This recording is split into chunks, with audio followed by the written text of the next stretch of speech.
ഭഗവാന്റെ അവതാരം കഴിഞ്ഞ സമയം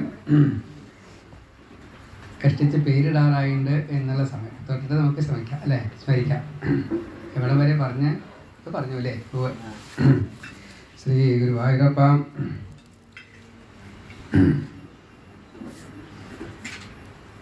ഗർഗ മഹർഷിക്ക് വാസുദേവരുടെ ഒരു പ്രചോദനം ഉണ്ടായിട്ടുണ്ടോ? ഇല്ല അല്ലേ? എന്നുണ്ട്, അല്ലെങ്കിൽ ഇല്ല.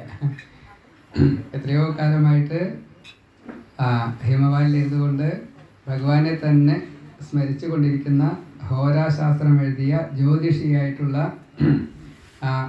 യാദവന്മാരുടെ പുരോഹിതനായിട്ടുള്ള ഗർഗ മഹർഷിക്ക് തൻ്റെ നിയോഗത്തിനുള്ള അവസരം വളരെ കുറച്ച് അവസരങ്ങളേ ഉള്ളൂ. ഒന്ന് പേരുള്ള, പിന്നൊന്ന് ഉപനയനം അല്ലേ, പിന്നെ ശൊന്നുമില്ല. എങ്കിലും അത് ചെയ്യാനുള്ള ഒരു അവസരത്തെ അവിടെ കിട്ടുന്നു. ഗർഗ മഹർഷി ആരുടെ പ്രേരണ എന്നുള്ള വിഷയമല്ല, അമ്പാടിയിലേക്ക് എത്തുന്നു. എല്ലാ ഗോപന്മാരും കൃഷ്ണനും മറ്റ് ഓരോരുത്തരുമായിട്ട് പലതും അവിടെ അനുഭവിപ്പിക്കലും ചെയ്യുന്നത് കാണുന്നു. ഗർഗ മഹർഷിയെ കണ്ടതോട് കൂടിയിട്ട് എത്ര എന്നറിയില്ല, അത്രയും സന്തോഷത്തോട് കൂടിയിട്ട് യശോദയും നന്ദഗോപരും, അല്ലെങ്കിൽ യശോദയ്ക്ക് മുമ്പിൽ സ്ഥാനമുണ്ടോ എന്ന് ചോദിക്കരുത്, കഥയിൽ ചോദ്യമില്ല.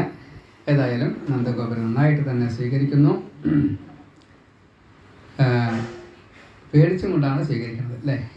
അതായത് നന്ദഗോപുരെ കണ്ടപ്പോൾ ഉണ്ണിയുടെ അച്ഛൻ എന്ന നിലയ്ക്ക് അങ്ങോട്ടുള്ള ബഹുമാനം, ശ്രീകൃഷ്ണൻ്റെ അച്ഛൻ അല്ലെങ്കിൽ ശ്രീകൃഷ്ണൻ്റെ ബാലലീലകൾ മുഴുവൻ ഇനി അനുഭവിക്കാൻ പോകുന്നു എന്ന ആ മഹത്വത്തെ അറിഞ്ഞുകൊണ്ടുള്ള ഗർഗ മഹർഷിയുടെ സന്തോഷം. അതേപോലെ ഗർഗ മഹർഷിയെ കണ്ടപ്പോൾ ഇത്രയും വലിയൊരു പണ്ഡിതൻ, ഒരു ബ്രാഹ്മണൻ ഇവിടേക്ക് വരവ് അങ്ങനെ പതിവില്ലല്ലോ എന്നുള്ള സന്തോഷം ഈ നന്ദഗോപർക്കും. വേഗം സ്വീകരിച്ചു, പൂജിച്ചു, മറ്റെല്ലാ കാര്യങ്ങളും എൻ്റെ ഒരു വിധി പ്രകാരം എല്ലാം നടത്തി. അങ്ങ് വന്നത് ഇനി വെറുതെ ആവരുത്, അതുകൊണ്ട് ഞങ്ങളുടെ ഇപ്പോഴുണ്ടായ കുട്ടികളുടെ നാമകരണം അങ്ങ് ചെയ്തു തരണം എന്ന പ്രകാരം പ്രാർത്ഥിക്കണം. അപ്പോൾ ഗർഗ മഹർഷി ഡിമാൻഡ് വെച്ചു. ഇത് കംസൻ്റെ അറിയപ്പെടുന്നതായിട്ടുള്ള സ്ഥലങ്ങളാണ്. ഞാനാണെങ്കിൽ യാദവന്മാരുടെ പുരോഹിതനാണ്. അതുകൊണ്ട് ഞാനിവിടെ വന്നു ഇങ്ങനെ എന്തെങ്കിലുമൊക്കെ ചെയ്തു എന്ന് അറിഞ്ഞു കഴിഞ്ഞാൽ ഒരു പക്ഷേ കംസൻ നിങ്ങൾക്ക് ഉപദ്രവം ഉണ്ടാക്കും. അതുകൊണ്ട് രഹസ്യമായിട്ട് ചെയ്യാമെന്നത്തെ പ്രകാരം പറഞ്ഞു. ആയിക്കോട്ടെ എന്നും അതിനനുസരിച്ച് തൊഴുത്തിൽ വെച്ചിട്ടാണ്, ഭാഗവത്തിൽ പറഞ്ഞിട്ടില്ല എന്നാലും അല്ലേ, എങ്ങനെയായാലും തൊഴുത്തിൽ വെച്ചിട്ടാണ് ഉണ്ടായത്. രാത്രിയാണ് ഉണ്ടായത്. സജ്ജീകരണങ്ങളൊക്കെ വേഗം തന്നെ ഒരുക്കുകയാണ്. എല്ലാം കഴിഞ്ഞ് ബലരാമനെ എടുത്തിട്ട് കൊടുക്കണം. ബലരാമൻ പേരിട്ടില്ല അല്ലേ. കറുത്ത ഉണ്ണിയും വെളുത്ത ഉണ്ണിയുമാണ്. വെളുത്ത ഉണ്ണി ഏട്ടനാണ്, രോഹിണി സുതനായതുകൊണ്ട് വസുദേവരുടെ മകനായുണ്ട്. യഥാർത്ഥത്തിലുള്ള അധികാരം ഈ ഗർഗ മഹർഷിക്ക് ഈ രോഹിണിയുടെ സുതനെ പേരിടാനാണ്. അപ്പം അതുകൊണ്ട് അത് ആദ്യം എന്താണെന്നായിരിക്കും നന്ദഗോപുര് ആദ്യത്തെ ഉണ്ണി എന്നായിരിക്കും ആ ഉണ്ണിയെ എടുത്ത് കൊടുക്കുന്നു. ഉണ്ണിയെ എടുത്തു. അപ്പം തന്നെ ഈശ്വരഭാവത്തെ അനുഭവിക്കുന്നു. അതേപോലെ തന്നെ 3 പേരുകൾ ആ സമയത്ത് ഇട്ടു എന്നാണ്. എടുത്തപ്പോൾ തന്നെ നല്ല കനം, അതുകൊണ്ട് ബലൻ എന്ന് പേരിട്ടു അല്ലേ. എന്തൊക്കെയാണോ സൈന്യമായിട്ട് പിൻബലമുള്ളത് അതല്ലേ ബലൻ എന്നുള്ള അർത്ഥം. പിന്നെ ഖനമുണ്ട് എന്നുള്ള അർത്ഥം. പിന്നെന്തൊക്കെയാ എല്ലാവരെയും തോൽപ്പിക്കാനുള്ള ബലമുണ്ട്, പലതുണ്ട്. എന്തായാലും ബലൻ എന്നിട്ടു. പിന്നെ അതിനെ ഒന്ന് കൂട്ടിച്ചേർത്തു, ബലഭദ്രനാക്കി, ബലരാമനാക്കി. ഇപ്പോൾ രാമനാക്കിയപ്പോൾ രാമൻ എന്നുള്ള ആദ്യം ഇടണമെന്ന് തോന്നി. കാരണം എല്ലാവരെയും രമിപ്പിക്കുക എന്ന ഭാവം ഈ ബലരാമൻ ഉണ്ടായതുകൊണ്ട് രാമൻ എന്ന് പേരിട്ടു. പിന്നെ പൂർവ്വജന്മത്തിലെ ശ്രീരാമൻ്റെ അനുഗ്രഹമുണ്ട്, അടുത്ത ജന്മത്തിൽ ഏട്ടൻ്റെ സ്ഥാനവും എൻ്റെ പേരും തരാമെന്ന് അതും ഓർത്തു ഗർഗാചാര്യര്. അങ്ങനെയാണ് രാമൻ എന്ന് പേരിട്ടത്. അപ്പോൾ അത്ര പോരാ എന്ന് തോന്നി. കാരണം എല്ലാവരെയും ഒന്ന് ആകർഷിക്കുക, അല്ലെങ്കിൽ അങ്ങനെ ഒരു ഭാവം ഉണ്ടായതുകൊണ്ട് സംഘർഷണൻ എന്നുകൂടി ആ സമയത്ത് പേരിട്ടു. പിന്നെ എത്രയാണോ പേരിടേണ്ടത് വെച്ചാൽ നിശ്ചയ ആയിരക്കണക്കിന് പേരുണ്ട്, അത്രയും പേരുകൾ ഇടാൻ പോയില്ല. അതുകൊണ്ട് 3 നാമം ഇട്ടു എന്നാണ് പറയുന്നത്. ആ ഉണ്ണിയെ വളരെ സന്തോഷത്തോട് കൂടിയിട്ട് കൊടുക്കണു. രണ്ടാമത് കറുത്ത ഉണ്ണിയെ കിട്ടിക്കഴിഞ്ഞപ്പോൾ ബോധം മറിഞ്ഞുപോയി. ഉള്ളിൽ സച്ചിദാനന്ദത്തെ അനുഭവിപ്പിച്ചു. അതേപോലെ തന്നെ കൃഷ്ണനും ഈ ഗർഗാചാര്യ എന്ന ഭക്തനും ഭഗവാനും എന്ന രീതിയിലുള്ള ബന്ധത്തെയും അവിടെ അറ്റാച്ച്മെൻറ്റോട് കൂടിയിട്ട് ഒട്ടലാക്കി തീർത്തു. ഇപ്പോൾ കുറച്ച് നേരം ധ്യാനത്തിലിരുന്ന് പോയി. ഒരു പക്ഷേ അങ്ങനെ ഇരുന്ന് കഴിഞ്ഞാൽ എത്ര നേരം ഇരിക്കാൻ വെച്ചില്ല. അതുകൊണ്ട് ഉണർത്താൻ വേണ്ടിയിട്ട് ഭാഗവതത്തിൽ ഇല്ലാത്ത വരിയാണെങ്കിലും കൂട്ടിച്ചേർക്കാം. അതെ, ഒന്ന് കർഷണം ചെയ്തു, താടിയിൽ പിടിച്ച് ഒന്ന് വലിച്ചു. അപ്പോൾ അനവധി പേരുകളിലായിട്ട് ഈ ബ്രഹ്മത്തിനെ എന്ത് പേരായി ഇടുക എന്നുള്ളത് സംശയിക്കേണ്ട എന്ന് തോന്നി. കൃഷ്ണൻ എന്ന് പേരിടാമെന്ന് ഉറപ്പിച്ചു. അങ്ങനെ കൃഷ്ണൻ എന്ന് പേരിട്ടു. അപ്പോൾ തന്നെ പറയുകയും ചെയ്തു, കൃതയുഗത്തിൽ വെളുപ്പായിട്ടും ത്രേതായുഗത്തിൽ കുറച്ചൊരു മഞ്ഞ അല്ലേ, അത് കഴിഞ്ഞാൽ പിന്നെ പീതർ എന്നുള്ള ദ്വാപരയുഗത്തിൽ, അത് കഴിഞ്ഞാൽ കലികാല ഏറ്റവും അവസാനമാണല്ലോ ദ്വാപരത്തിൻ്റെ. അപ്പോൾ അതുകൊണ്ട് കൃഷ്ണ നിറത്തിലും വന്നു. അതുകൊണ്ട് കൃഷ്ണൻ എന്ന്. പിന്നെ കൃഷ്ണൻ്റെ അർത്ഥങ്ങൾ ധാരാളമുണ്ട്. അവിടെ ഞാൻ എപ്പോഴും പറയാറുള്ള ഒരു കാര്യം ഈ കൃഷ്ണൻ്റെ നാമത്തിൻ്റെ പ്രാധാന്യമാണ്. അതെന്തായാലും ഒന്ന് പറയാം. കൃഷ്ണൻ എന്നുള്ളത് ഒന്ന് ഭക്തിയാണ്, ഒന്ന് ദാസ്യമാണ്. അത് നമുക്കുള്ള ഒരു അനുഗ്രഹമായിട്ട് ഭഗവാനാൽ ഉപദേശിക്കപ്പെട്ടതായിട്ടുള്ള ഭാവമാണ്. ഗർഗഭാഗവത പ്രകാരം കൃഷ്ണ എന്നുള്ളതിനെ 6 ആക്കിയിട്ട് തിരിച്ചിട്ടുണ്ട്. ഇവിടെ ഞാൻ പറഞ്ഞു, എനിക്ക് ഓർമ്മയില്ല, എന്തായാലും ആദ്യം പറയാം, കേൾക്കാം. കകാരം എന്നുള്ളത് കമലാകാന്തനായിട്ടുള്ള ഭഗവാനെ തന്നെയാണ് ഉദ്ദേശിക്കുന്നത്. അതേപോലെ ഋകാരം രമയതീതി, ഇപ്പോൾ രമിപ്പിക്കുക എന്ന ഭാവപ്രകാരത്തിന്. പിന്നെ ഷകാരം എന്നുള്ളത് ഷഡ്ഗുണവതി ഭഗവാനായിട്ട് പറയുന്നു. അവിടെ ഐശ്വര്യം, ശ്രീ, യശസ്, വീര്യം, ജ്ഞാനം, വൈരാഗ്യം അല്ലേ, ഇങ്ങനെ 6 തരത്തിൽപ്പെട്ടതായിട്ടുള്ള ഭഗവും 8 ഐശ്വര്യമുള്ളതായിട്ടുള്ള ഭഗവാൻ. ഷകാരം എന്ന നിലയ്ക്ക് ഷഡ്ഗുണവതി ഭഗവാൻ. അതേപോലെ അകാരോ അഗ്നിഭുക്ക് ഇത്. ഇപ്പോൾ എല്ലാ താപങ്ങളെയും തീർക്കുന്നതായിട്ടുള്ള ഈ ഭാവം കൃഷ്ണനിലുണ്ട് എന്നതുകൊണ്ട് അഗ്നിഭുക്ക്. അതേപോലെ തന്നെ നകാരം ഭഗവാൻ സ്വയം, അതും നരസിംഹമൂർത്തിയാണെന്ന് പ്രത്യേകം പറഞ്ഞിട്ടുണ്ട് കേട്ടോ. നകാരം ഈ ഭഗവാനാണ് എന്ന് മാത്രമല്ല നരസിംഹമൂർത്തിയാണെന്ന് കൂടി പറഞ്ഞിട്ടുണ്ട്. എങ്ങനെയായാലും നകാരോ ഭഗവാൻ സ്വയം.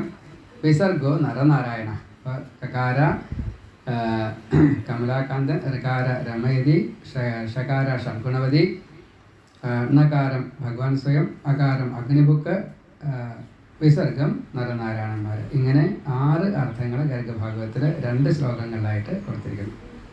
ഇത് കണക്കാക്കിക്കൊണ്ടും ഭഗവാൻ ഇത് ഈശ്വരൻ തന്നെയാണ് എന്ന് കണക്കാക്കിക്കൊണ്ട് കൃഷ്ണൻ എന്ന് പേരിട്ടു. പിന്നീട് ഈ ഉണ്ണി പണ്ട് വാസുദേവർക്കും പുത്രനായിട്ടുണ്ട് എന്ന് കണക്കാക്കിക്കൊണ്ട് പറഞ്ഞിട്ട് വാസുദേവൻ എന്ന് ഒരു നാമത്തെ അവിടെ വർണ്ണിച്ചു, നാമം ഇട്ടു.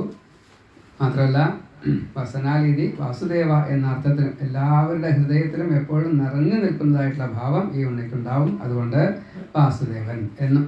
അപ്പോൾ വാസുദേവനായി കൃഷ്ണനായി ആകെ 2 നാമമേ ഇട്ടുള്ളൂ. പിന്നെ ബാക്കിയുള്ളത് ജാതകം പറഞ്ഞുകൊണ്ട് കുറച്ച് കുറഞ്ഞു അല്ലേ. അതായത് ഉണ്ണിയുടെ ജാതകം വായിക്കണം എന്നാണ് പറഞ്ഞത്. ഗുണം കൊണ്ട്, ലീല കൊണ്ട്, അങ്ങനെയില്ല, മറ്റേ പ്രവൃത്തികളെ കൊണ്ടോ ആകർഷിക്കുന്നതിനെ കൊണ്ടോ ഏതൊക്കെ തരത്തിൽപ്പെട്ടതായാലും കൃഷ്ണനിലേക്ക് എല്ലാവരെയും എത്തിക്കും, മനസ്സും എത്തിക്കും. രണ്ടും എത്തിക്കുന്നുണ്ട്. ശരീരം എത്തിക്കുന്നുണ്ട്, മനസ്സിനെ എത്തിക്കുന്നുണ്ട്. നമ്മൾക്ക് മനസ്സിനെ എത്തിക്കാൻ പറ്റുമെന്ന് മാത്രമേ ഉള്ളൂ. എന്നാലും പിന്നെ അവിടെ ഗോപന്മാരെ അല്ലെങ്കിൽ അമ്പാടിയിലുള്ള വാസികളെയാണല്ലോ ഉദ്ദേശിച്ചത്, ഗോപിമാരെയല്ലേ ഉദ്ദേശിച്ചത്. അതുകൊണ്ട് നിങ്ങൾക്ക് ഈ ഉണ്ണി മുഖാന്തരം യശസ് അല്ലെങ്കിൽ ശ്രേയസ് നേടിത്തരും. അതേപോലെ എല്ലാ ആപത്തിൽ നിന്നും ഉണ്ണിയെ രക്ഷിക്കണമെന്നും എല്ലാ ആപത്തിൽ നിന്നും ഉണ്ണി രക്ഷിക്കുമെന്നും ദ്വയാർത്ഥത്തോടു കൂടിയുള്ള ഒരു വിശദീകരണവും അവിടെ ഭഗവാന് വേണ്ടിയിട്ട് ഈ ഗർഗ ഋഷി കൊടുക്കുകയാണ്. അതേപോലെ എല്ലാ കള്ളന്മാരെയും ഓടിക്കും. അതേപോലെ സ്നേഹിച്ചു കഴിഞ്ഞാൽ രക്ഷിക്കും, ദ്വേഷിച്ചു കഴിഞ്ഞാൽ ശിക്ഷിക്കും. പിന്നെ ഭഗവാന്റെ ഏറ്റവും പ്രധാനമായിട്ടുള്ള ഗുണങ്ങളെ പറഞ്ഞുകൊണ്ട് കീർത്തി, ഐശ്വര്യം, പ്രഭാവം തൊട്ടുള്ള എല്ലാ കാരണങ്ങളെ കൊണ്ടും ഈ ഉണ്ണി നാരായണ സമോ ഗുണൈഹി എന്ന് കൂടി പറഞ്ഞ് ഉണ്ണിയുടെ ജാതകം കുറച്ചധികം പറഞ്ഞിട്ടുണ്ട്. എന്തായാലും അത്രയും പറഞ്ഞു. ഈ ഉണ്ണിയെയും അതേപോലെ തിരിച്ച് കൊടുക്കുന്നു. എല്ലാവർക്കും വളരെയധികം സന്തോഷമായി. ആ ജാതക കഥനം കൂടി കേട്ടതോട് കൂടിയിട്ട് ഉണ്ണിയോടുള്ള സ്നേഹം ഗന്ധഗോപർക്ക്, ഗോപന്മാർക്ക്, ഗോപികൾക്ക് ഒക്കെ കൂടുതലായിട്ട് വന്നു. ഗർഗർക്കും തൻ്റെ ജീവിത ഉദ്ദേശം അത് സഫലമായി തീർന്നു, ജീവിതാഭിലാഷം സഫലമായി തീർന്നു എന്നുള്ള ഒരു ഭാവത്തിൽ രാത്രി ആരും കാണാതെ കണ്ട് ചെയ്തതായിട്ടുള്ള ലീല പിറ്റേ ദിവസം ഇങ്ങനെ ഓരോരുത്തരും പറഞ്ഞു എന്നാണ്. മറ്റൊരാളോട് പറയരുത് കേട്ടോ എന്ന് പറഞ്ഞ് എല്ലാവരും ഈ കാര്യം പരസ്പരം പറയുകയും അത് രാവിലെ കാപ്പിക്ക് മുന്നേ തന്നെ എല്ലാവരും അറിയുകയും ചെയ്തു. അതിൻ്റെ ഉത്സാഹത്തോട് കൂടിയിട്ട് എല്ലാവരും വരുന്നതായിട്ടുള്ള രംഗങ്ങൾ. പിന്നെ കൃഷ്ണനെ അല്ലാതെ കണ്ട് രാമകൃഷ്ണന്മാരെ അല്ലാതെ കണ്ട് മറ്റ് വിചാരങ്ങളില്ലാത്ത രീതിയിൽ ഈ ഓരോ ഗോപികമാരും ഓരോ ഗോപന്മാരും അതേപോലെ തന്നെ പശുക്കൾക്ക് വരാൻ നിവൃത്തിയില്ല, അതുകൊണ്ട് വന്നിട്ടുണ്ടാവില്ല ഇരിക്കുമെന്ന് വിചാരിക്കണം. അത്രയേ ഉള്ളൂ. ഏതായാലും എല്ലാ ജീവജാലങ്ങളും അതേപോലെ ആകാശത്തായാലും പിന്നെ സൂക്ഷ്മരൂപികളായിട്ട് ഈ ഋഷികളായാലും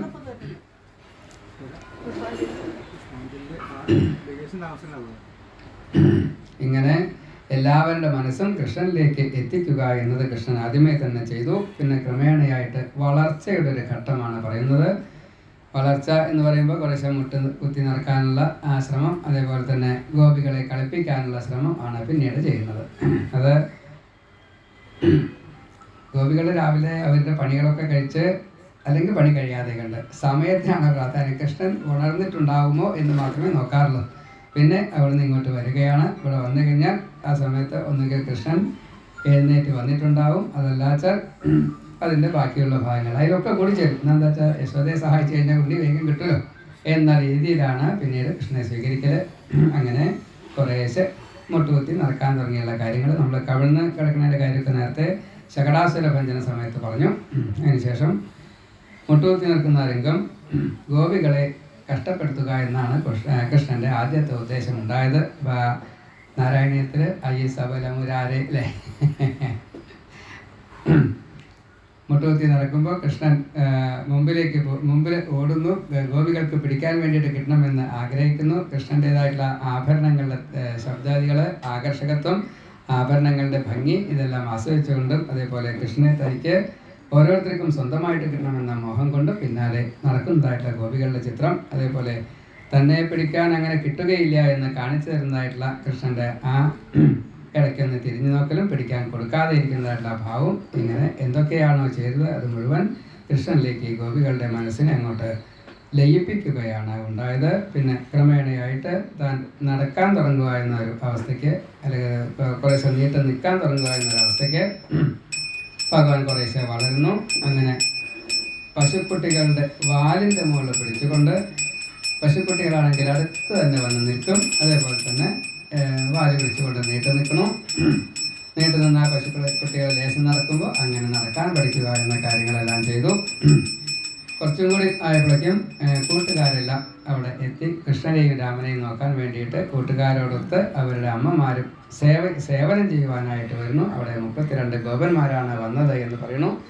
ഗോലോകത്തു നിന്നുള്ള 8 ഗോപന്മാരും അതേപോലെ തന്നെ ബാക്കി 32 ഈ സഖാക്കളും കൂടിയിട്ട് ഒരുമിച്ചാണ് അവിടെ എത്തിയത് എന്നാണ് സൂചന. അങ്ങനെ അവരോടൊത്ത് അടുത്ത വീടുകളിലേക്ക് കളിക്കാൻ പോകുന്നതായിട്ട് കൃഷ്ണൻ്റെ ചിത്രമാണ് പിന്നീട് കാണിച്ചു തരുന്നത്. അവിടെ സ്ഥേയയോഗം എന്ന അതിബൃഹത്തായിട്ടുള്ള എല്ലാവരെയും താൻ എവിടെയാണോ ഉള്ളത് അവിടെ, താൻ എവിടെയാണോ ഉള്ളത് അവിടേക്ക് ഇങ്ങനെ 2 ഭാവത്തിൽ ആ കൃഷ്ണൻ എല്ലാവരെയും മനസ്സിനെ ആകർഷിക്കുന്നു. അപ്പോൾ സ്ഥേയയോഗത്തിൽ പ്രധാനമായിട്ടും പറയാറും ഗോരസങ്ങളെ കട്ടു എന്നാണ്. വേറൊന്നും കൃഷ്ണൻ കണ്ടിട്ടില്ല. കൃഷ്ണൻ ഓരോ ദിക്കിലും ഇന്നതൊക്കെയാണ് ഓരോ വീട്ടിലും ഉള്ളത് എന്നറിയാം. ഓരോ വീട്ടിലും പോസിറ്റീവായിട്ടും നെഗറ്റീവായിട്ടും പലതും ഉണ്ട് എന്നറിയാം. അതിനനുസരിച്ചുള്ള ലീലകളാണ് ഓരോരോ ഗൃഹങ്ങളിലും ചെയ്തത്.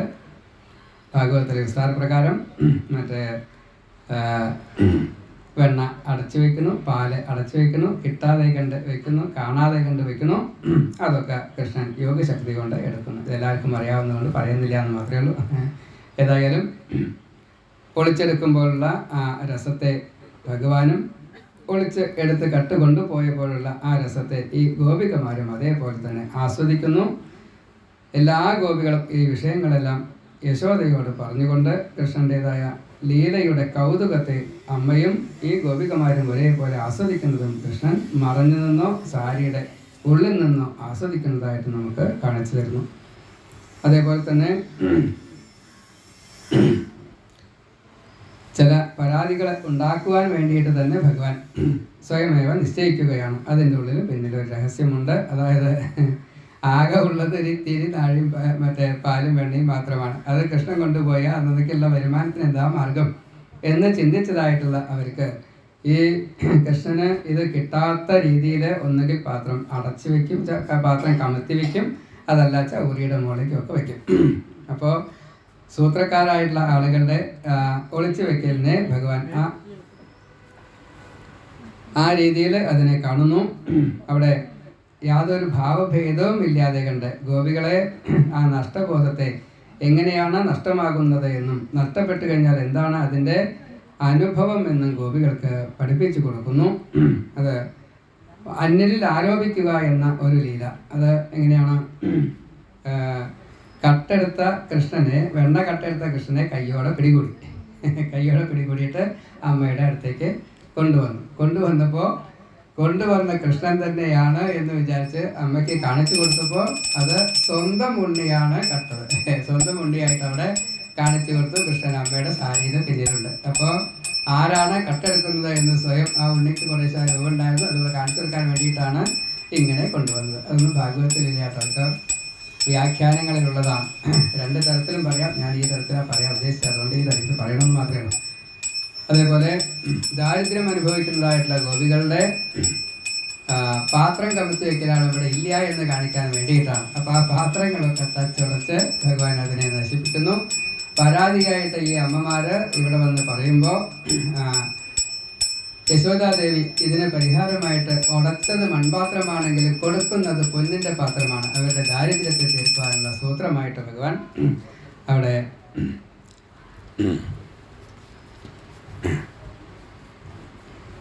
പൊന്നിൻ്റെ പാത്രങ്ങളെ കൊടുപ്പിക്കുന്ന വേണ്ടി ഒന്നുമില്ല കേട്ടോ, സ്വയമേവ കൊടുക്കുകയാണ്. ഇങ്ങനെ ഓരോരുത്തർക്കും എന്താണോ ന്യൂനമുള്ളത് ആ ന്യൂനമുള്ളതിനെ മുഴുവൻ ഇതേപോലെയുള്ള ലീലകളെ കൊണ്ട് പരിഹരിക്കുകയാണ് ചെയ്യുന്നത്. അതേപോലെ സ്വഭാവത്തിലുള്ള വ്യത്യാസങ്ങൾ ഇതൊക്കെ ഈ ലീലയിലൂടെ പരിഹരിച്ചു കൊടുക്കുന്നു എന്നതാണ് കൃഷ്ണൻ കാണിച്ചതായിട്ടുള്ള കാര്യം. അതേപോലെ തന്നെ പിശുക്ക് കൂടുതലുള്ള ചില ഗോപികമാർ, അതേപോലെ ഒന്നും ദാനം കൊടുക്കാത്തതായിട്ടുള്ള ചില ഗോപികമാർ.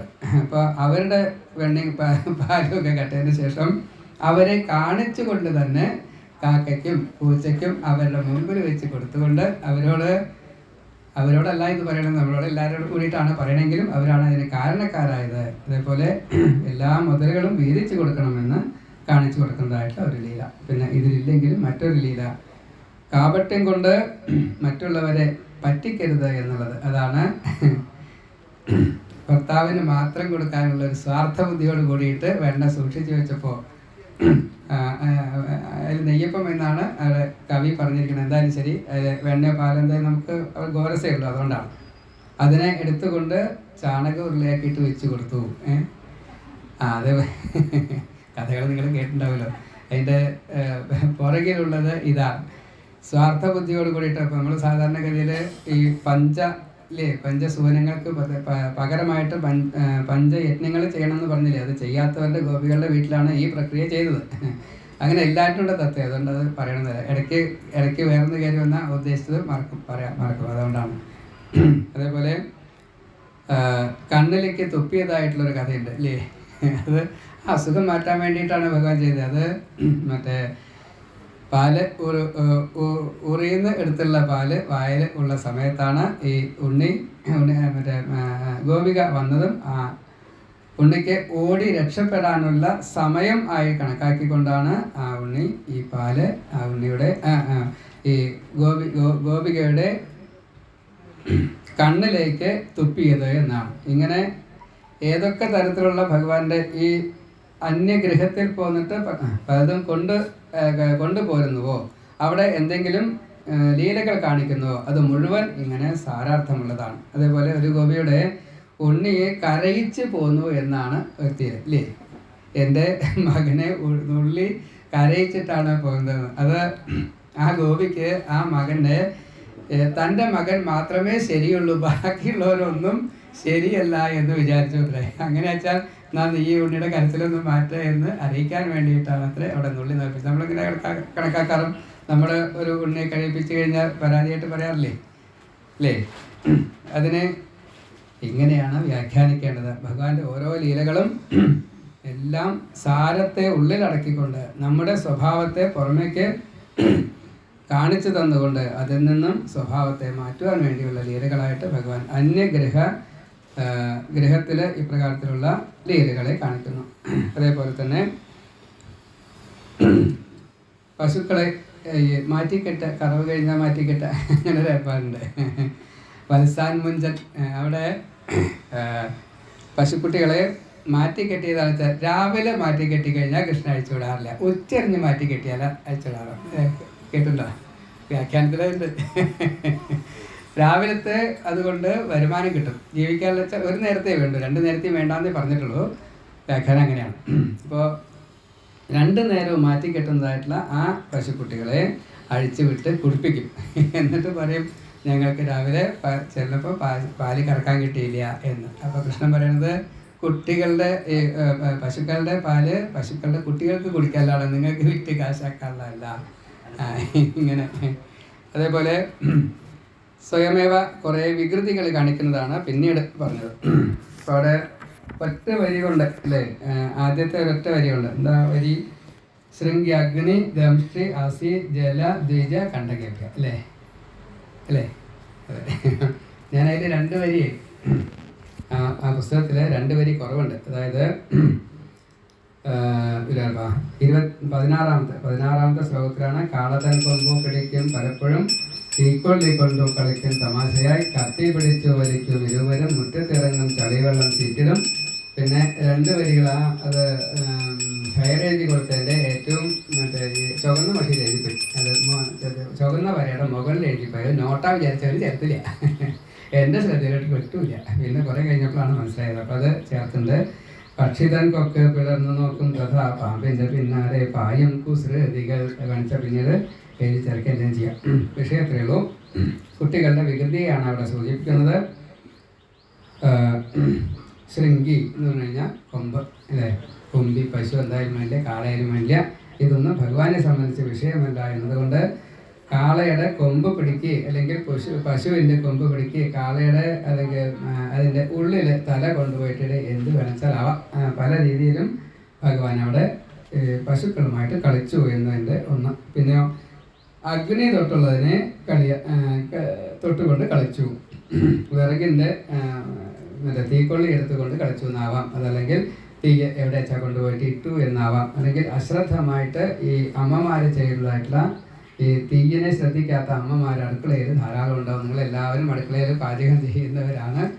അവിടെയൊക്കെ ചെയ്യുന്ന ചില കുസൃതികളെ അല്ലെങ്കിൽ അവിടെയൊക്കെ ചെയ്യുന്ന ചില പോരായ്മകളെ ഭഗവാൻ ചൂണ്ടിക്കാണിക്കുകയാണ് അഗ്നി കൊണ്ട് കാണിച്ചത്. അതേപോലെ മറ്റേ ദംഷ്ട്രി എന്നത് മറ്റേ പാമ്പിൻ്റെ പല്ലായാലും ശരി പൂച്ചയുടെ പല്ലായാലും ശരി അതൊന്നും ഭഗവാനെ പറ്റിയ വിഷയമല്ല.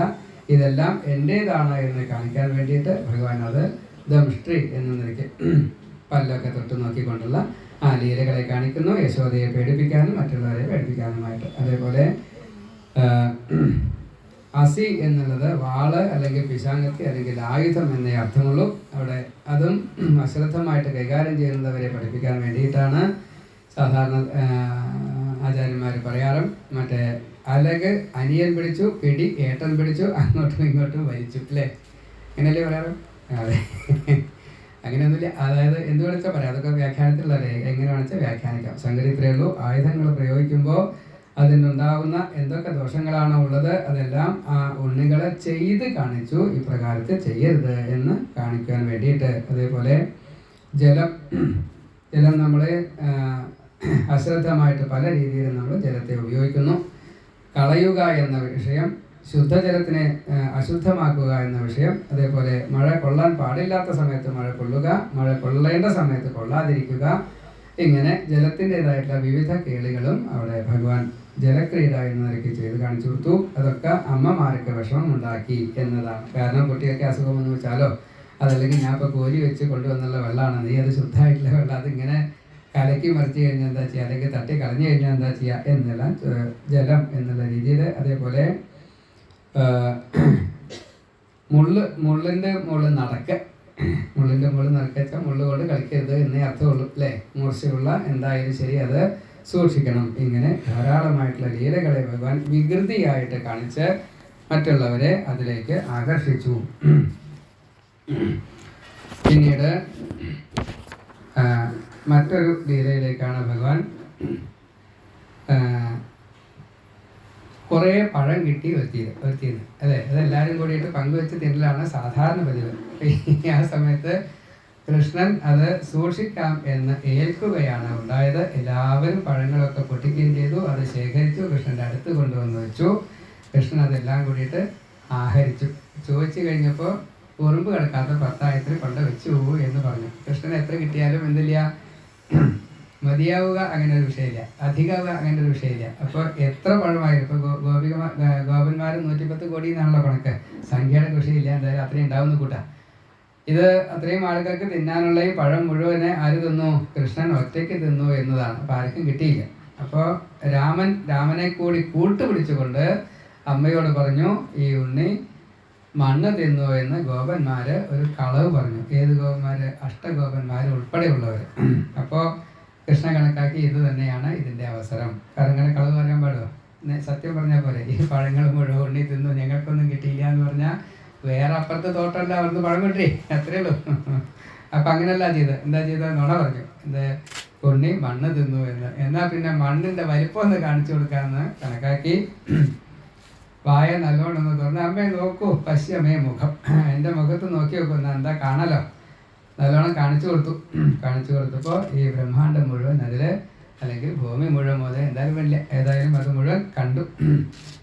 അപ്പോൾ അമ്മയ്ക്ക് ആകെ കൺഫ്യൂഷനായി. ഏതായാലും ആ പഴത്തിൻ്റെ പരാതി മുഴുവനെ അതോട് കൂടിയിട്ട് അവസാനിപ്പിക്കുകയും ചെയ്തു.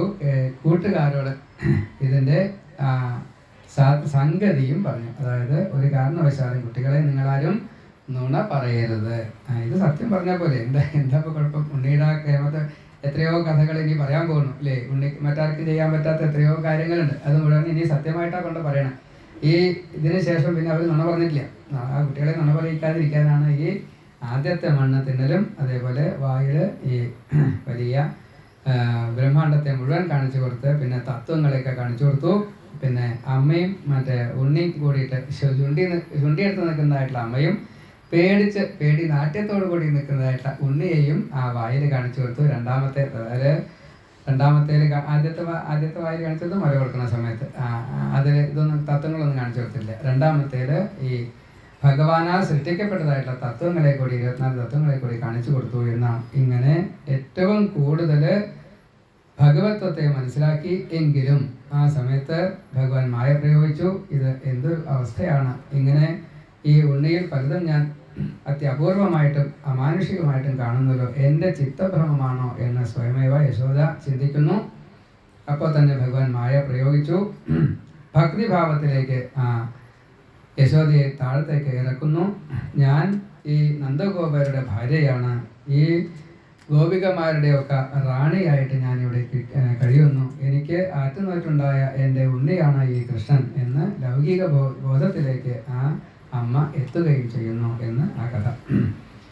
അപ്പം ഇങ്ങനെ യശോദ അപൂർവമായിട്ടുള്ള എന്തൊക്കെയോ ഭഗവാനിൽ നിന്നും ഇത്രയും കൂടുതൽ അനുഭവിക്കണോ എന്ന് ശ്രീശുക ബ്രഹ്മർഷി കഥ പറയുമ്പോൾ പരീക്ഷത്തെ ഇടയ്ക്ക് കയറി ചോദിച്ചു, ഈ ഭാഗ്യമൊക്കെ കിട്ടാൻ എന്താണ് ഈ അച്ഛനും അമ്മയും ചെയ്തത്? ഇവർ ആരായിരുന്നു? ഇതെല്ലാവർക്കും കൊടുക്കാൻ ഭഗവാൻ തയ്യാറായിട്ടില്ലല്ലോ. അനവധി അവതാരങ്ങൾ ഭഗവാൻ സ്വീകരിച്ചിട്ടുണ്ട്, ബാലലീല എന്നൊന്നും ഈ ഇങ്ങനൊരു വിഷയത്തിൽ ഉണ്ടായിട്ടില്ല. എന്തൊരു ഭാഗ്യമാണ് ഇവർ ചെയ്തത് എന്ന് ചോദിച്ചു. എത്ര തപസ്സാണ് ഇവർ ചെയ്തിരിക്കുന്നത് എന്ന് ചോദിച്ചു. അപ്പോൾ ദേവന്മാരിൽ 8 തരത്തിൽപ്പെട്ട ദേവന്മാരുണ്ട്. അതിൽ ഏറ്റവും ഭക്തിയുള്ളവരാണ് ഈ അഷ്ടവസുക്കളിൽ ദ്രോണൻ ഏറ്റവും പ്രധാനിയാണ്. അദ്ദേഹത്തിന് ഭഗവാന്റെ ബാലലീല കണ്ടാൽ കൊള്ളാമെന്ന് മോഹമുണ്ടായി. ദ്രോണന്റെ ഭാര്യ ധര രണ്ടുപേരും കൂടിയിട്ട് ബ്രഹ്മാവിനെ തപസ് ചെയ്ത് പ്രത്യക്ഷനായപ്പോൾ ബ്രഹ്മാവിനോട് സൂത്രം ഉപയോഗിച്ച ഒക്കെ സൂത്രവും എന്തേ പറഞ്ഞത്?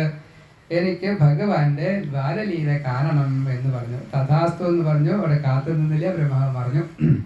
അത് അതേപോലെ തന്നെ ഈ യശോദ നന്ദന്മാരായിക്കൊണ്ട്, നന്ദൻ എന്ന പേരിന് തന്നെ അർത്ഥം സ്വയമേവ ആനന്ദിക്കുന്നവൻ എന്നാണ്. യശോദ എന്നുള്ളത് യശസ്സിനെ ദാനം ചെയ്യുന്നവൾ എന്നാണ്. യശസ്സിനെ എങ്ങനെയാ ദാനം ചെയ്യുന്നത്? ഭഗവാന്റെ ഈ മുഴുവൻ ലീലകളുടെയും ആ അനുഭവത്തെ അനുഭവിച്ചു സ്വയം. ആ യശസ്സിനെ എല്ലാവരാലും എത്രയോ ജന്മജന്മാന്തരങ്ങളായിട്ട് എത്രയോ ബ്രഹ്മാണ്ടങ്ങളിലെ യശോദയുടെ യശസ് എന്നും ഉയർന്നു തന്നെ നിൽക്കുന്നു. അത്രത്തോളം യശസ് ഒരു പക്ഷേ ദേവകിക്ക് ഉണ്ടോ എന്ന് ചോദിച്ചാൽ ഇല്ല എന്ന് വേണം പറയാൻ. അത്രയും കൂടുതലുണ്ട് യശസ് ഈ യശോദയ്ക്ക്. അങ്ങനെയുള്ള ആ യശോദയെ നന്ദഗോപരെ ധാരയും ദ്രോണനുമാണ് എന്ന് അവിടെ പറഞ്ഞു കൊടുത്തു. പിന്നെ അടുത്ത ലീല ദാമോദരൻ എന്ന ലീലയാണ്.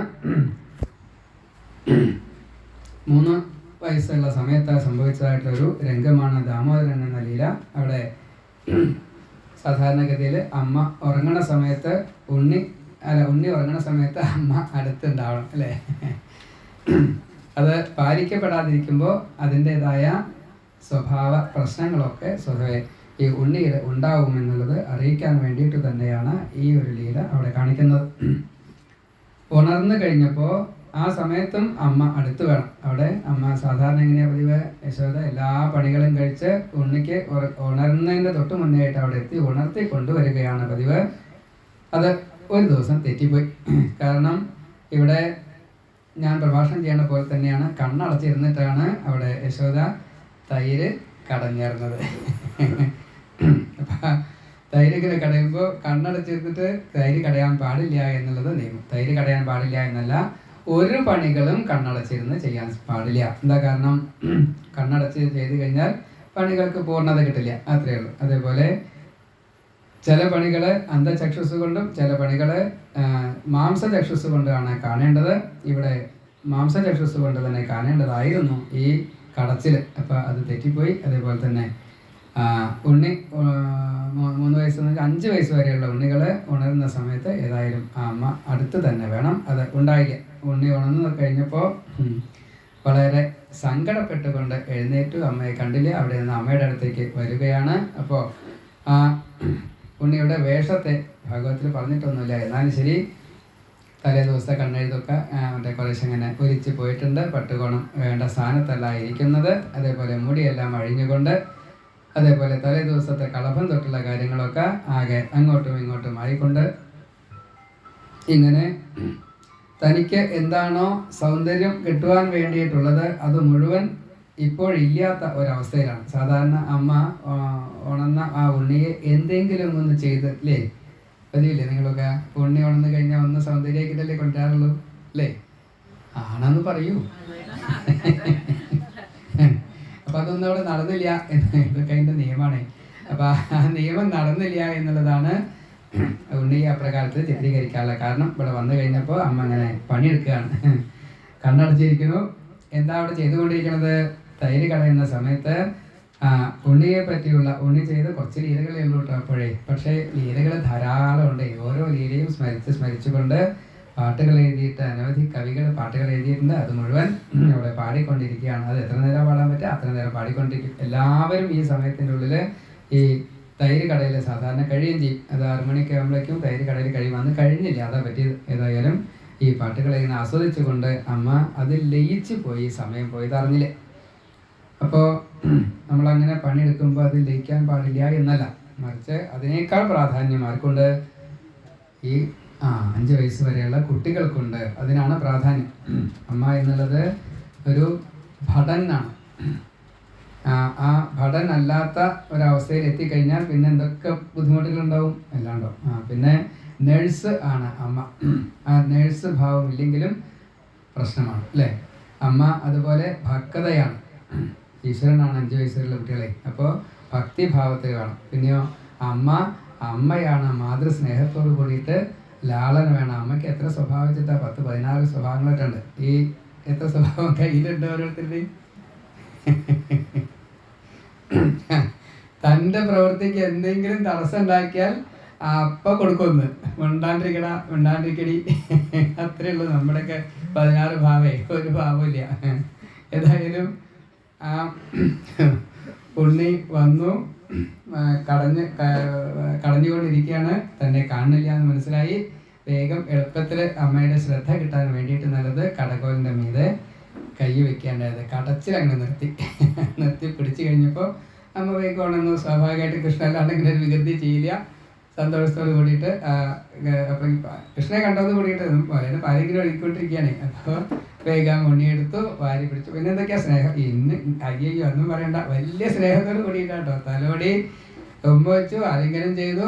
ഇവിടെ അതിനൊന്നും ക്ഷമയില്ല, കൃഷ്ണ വിശന്നിട്ട് വയ്യ. അപ്പം മുല പിടിച്ചുകൊണ്ടിരിക്കുകയാണ്. അപ്പോൾ അതിന് മുന്നേ ഇല്ലാത്ത വിശപ്പൊക്കെ അഭിനയിക്കുകയും ചെയ്തു. അതാ രസം. നല്ലോണം അഭിനയിച്ചു, മറ്റേ പാല് നല്ലോണം കുടിച്ചിരിക്കുന്നത് നല്ലോണം കുടിച്ചുകൊണ്ടിരിക്കുക. വല്ലപ്പോഴും ഒക്കെ ഇടയ്ക്ക് നമ്മൾ ചെയ്യണ പോലെ തന്നെ അങ്ങോട്ടും ഇങ്ങോട്ടൊക്കെ നോക്കേ. അവിടെ പാല് പൊന്തി അടുപ്പിലേക്ക് വീണപ്പോൾ അത് കരിഞ്ഞു. ആ കരിഞ്ഞതിൻ്റെ മണം ഇവിടെ എത്തി. അത് കാണുകയും ചെയ്തു. നോക്കിയപ്പോൾ കണ്ടു. അപ്പം ഈ ഉണ്ണിയേക്കാൾ വലുതേതാ? അത് സംശയമില്ല. ഉണ്ണി അവിടെ വെച്ചു, കിടക്കട്ട അവിടെ ചെന്നു പാല് ഇറക്കി വെച്ചു. ഇവിടെ ഉണ്ണിക്ക് അപ്പോഴേക്കും എന്തായി? ശുണ്ഠി, നിയമം ഒക്കെ പ്രശ്നങ്ങളായി. പലതും പുറത്തേക്ക് വന്നു എന്നുള്ള. അപ്പോൾ ഉണ്ണി നിശ്ചയിച്ചു പഠിപ്പിക്കാമെന്ന് ഓർപ്പിച്ചു. എങ്ങനെയാണ് പഠിപ്പിച്ചത്? ആദ്യം തന്നെ കടകോലായാലും വേണ്ടില്ല, അമ്മിക്കുട്ടിയായാലും വേണ്ടില്ല, നമുക്ക് അവിടെ ആകെ ഒന്നേ ഉള്ളൂ.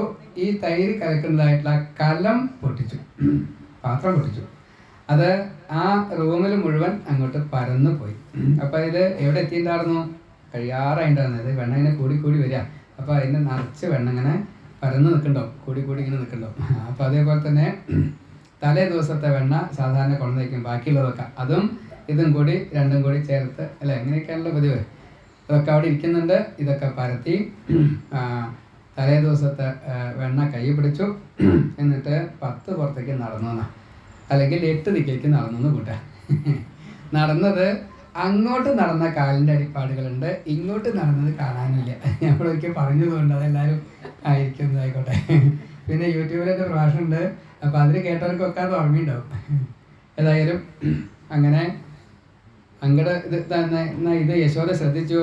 അത് ശ്രദ്ധിച്ചില്ല കേട്ടോ. അങ്ങോട്ട് പോയതുണ്ട്, എന്നാൽ ഇങ്ങോട്ട് വന്നത് കണ്ടില്ല, അത് ശ്രദ്ധിക്കണ്ടേ? അത് ശ്രദ്ധിച്ചില്ല. നമ്മളങ്ങനെ സൂക്ഷ്മ നിരീക്ഷണം ചെയ്യുന്ന എല്ലാ കാര്യങ്ങളും. അങ്ങനെ ആയാലേ ശരിക്കും വേണ്ട രീതിയിൽ അത് പ്രകടിപ്പിക്കാൻ സാധിക്കുള്ളൂ. പ്രകടനം എന്നുള്ളതാണ് പ്രവൃത്തിയുടെ സദ്ഫലം. പ്രവൃത്തി പൂർണ്ണമാണെങ്കിൽ പ്രകടനമാണ് വേണ്ടത്. അപ്പോൾ അത് സാധിച്ചില്ല. ഏതായാലും ഉണ്ണിയെ തെരഞ്ഞു. ഒരിക്കലും പോവില്ല എന്ന് നിരീക്കുന്ന സ്ഥലമാണ് ഒരൽപ്പര. കാരണം ഏതെങ്കിലും കുട്ടികൾ പണിയെടുക്കാൻ വേണ്ടി തയ്യാറാവുക ഉണ്ടാവില്ല.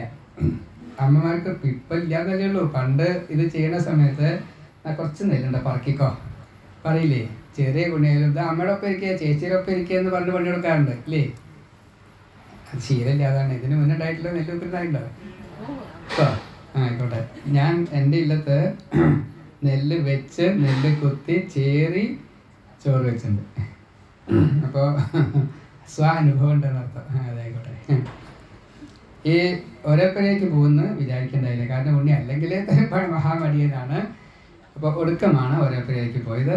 അവിടെ ചെന്ന് നോക്കിയപ്പോൾ ഒരലിൻ്റെ മീതെയാണ് ഉണ്ണി ഇരിക്കുന്നത്.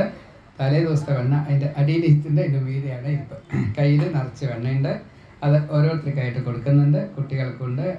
മറ്റേ നേരത്തെ കഥയിൽ പറഞ്ഞേ ഇല്ലേ, ഗോപികമാർ വന്ന് കംപ്ലൈൻറ്റ് പറഞ്ഞു, അത് അവളെ കൊടുക്കണ്ട, ഇങ്ങനെ കൊടുക്കണം ഇങ്ങനെ കൊടുക്കണം എന്നൊക്കെ പറഞ്ഞില്ലേ. അതൊന്നും സാരാക്കിയിട്ടില്ല. ഇത് അനുഭവിപ്പിച്ചു കൊടുക്കണ്ടേ. സ്വന്തം മുതൽ പോകുമ്പോഴേ നഷ്ടമല്ലേ. ആരാൻ്റെ മുതലിന് എന്ത് വന്നാൽ എന്താ, ആരാന് എന്ത് ദോഷം വന്നാലും എനിക്ക് കുഴപ്പമില്ല കേട്ടോ. അപ്പം അങ്ങനെ പറ്റില്ല. അമ്മയ്ക്ക് അത് പഠിപ്പിച്ചു കൊടുക്കണം വിചാരിച്ചിട്ടാണ് ഈ ലീല അവിടെ ചെയ്തത്. ഇത് കൊടുക്കുന്നത് കണ്ടോട് കൂടിയിട്ട് നിയന്ത്രിക്കാൻ കഴിഞ്ഞില്ല. അപ്പോൾ ശിക്ഷിക്കണമെന്ന് നിശ്ചയിച്ചു. ആദ്യമേ തന്നെ വടി എടുക്കുകയാണ് ഉണ്ടായത്. വടി സ്പെഷ്യൽ വടിയാണ്. എല്ലാ ദിക്കിലും വടികൾ ധാരാളമുണ്ട്. ഇവിടുത്തെ വടിയുടെ സ്പെഷ്യാലിറ്റി എന്ന് പറഞ്ഞാൽ മയിൽപ്പീൽ ധാരാളം ഉണ്ടാവും അവിടെ. കാരണം കേകം ധാരാളമുള്ള സ്ഥലമാണ്. അപ്പോൾ ഒരു മയിൽപ്പീൽ ഇങ്ങോട്ട് എടുത്തിട്ട് അതിങ്ങോട്ട് നമ്മൾ ചൂലിൻ്റെ ഈർക്കല ചേന്തില്ലേ, എന്ന കൂടത്തിൽ ചേന്തി വടി കളഞ്ഞു. എന്നിട്ട് അതിൻ്റെ ആ ഒരു നാരുണ്ടാവില്ലേ, ഒറ്റ നാര്, അതാണ് വടിയായിട്ട് എടുത്തത് കേട്ടോ. ആ വടിയുടെ പേര് എത്ര ഉണ്ടാവും? വടി കൊണ്ട് അടിച്ചാൽ ഏത് രീതിയിലുണ്ടാവും? വടി അങ്ങനെ വേണം വ്യാഖ്യാനിക്കാനായിട്ട്. അങ്ങോട്ട് നോക്കണം, ഇങ്ങോട്ട് നോക്കൂ. അവിടെ ചിലപ്പോൾ ആന വരും, ഒട്ടകം വരും, ചിലപ്പോൾ കറന്ന പാലും ഇങ്ങോട്ട് തരും. അത് കിട്ടിയിട്ട് ഒരു കാര്യമില്ല, കുടിക്കാൻ പറ്റില്ല. ഈ മനപ്പായസം കുടിക്കണം വെച്ചാൽ ഈ വടി കൊണ്ടുള്ള തല്ല് നമുക്ക് നോക്കാം. അപ്പം ഈ വടി കൈ പിടിച്ചു. ആ ഉണ്ണിയെ പിടിക്കാൻ വേണ്ടിയിട്ട് പിന്നാലെ ഓടി.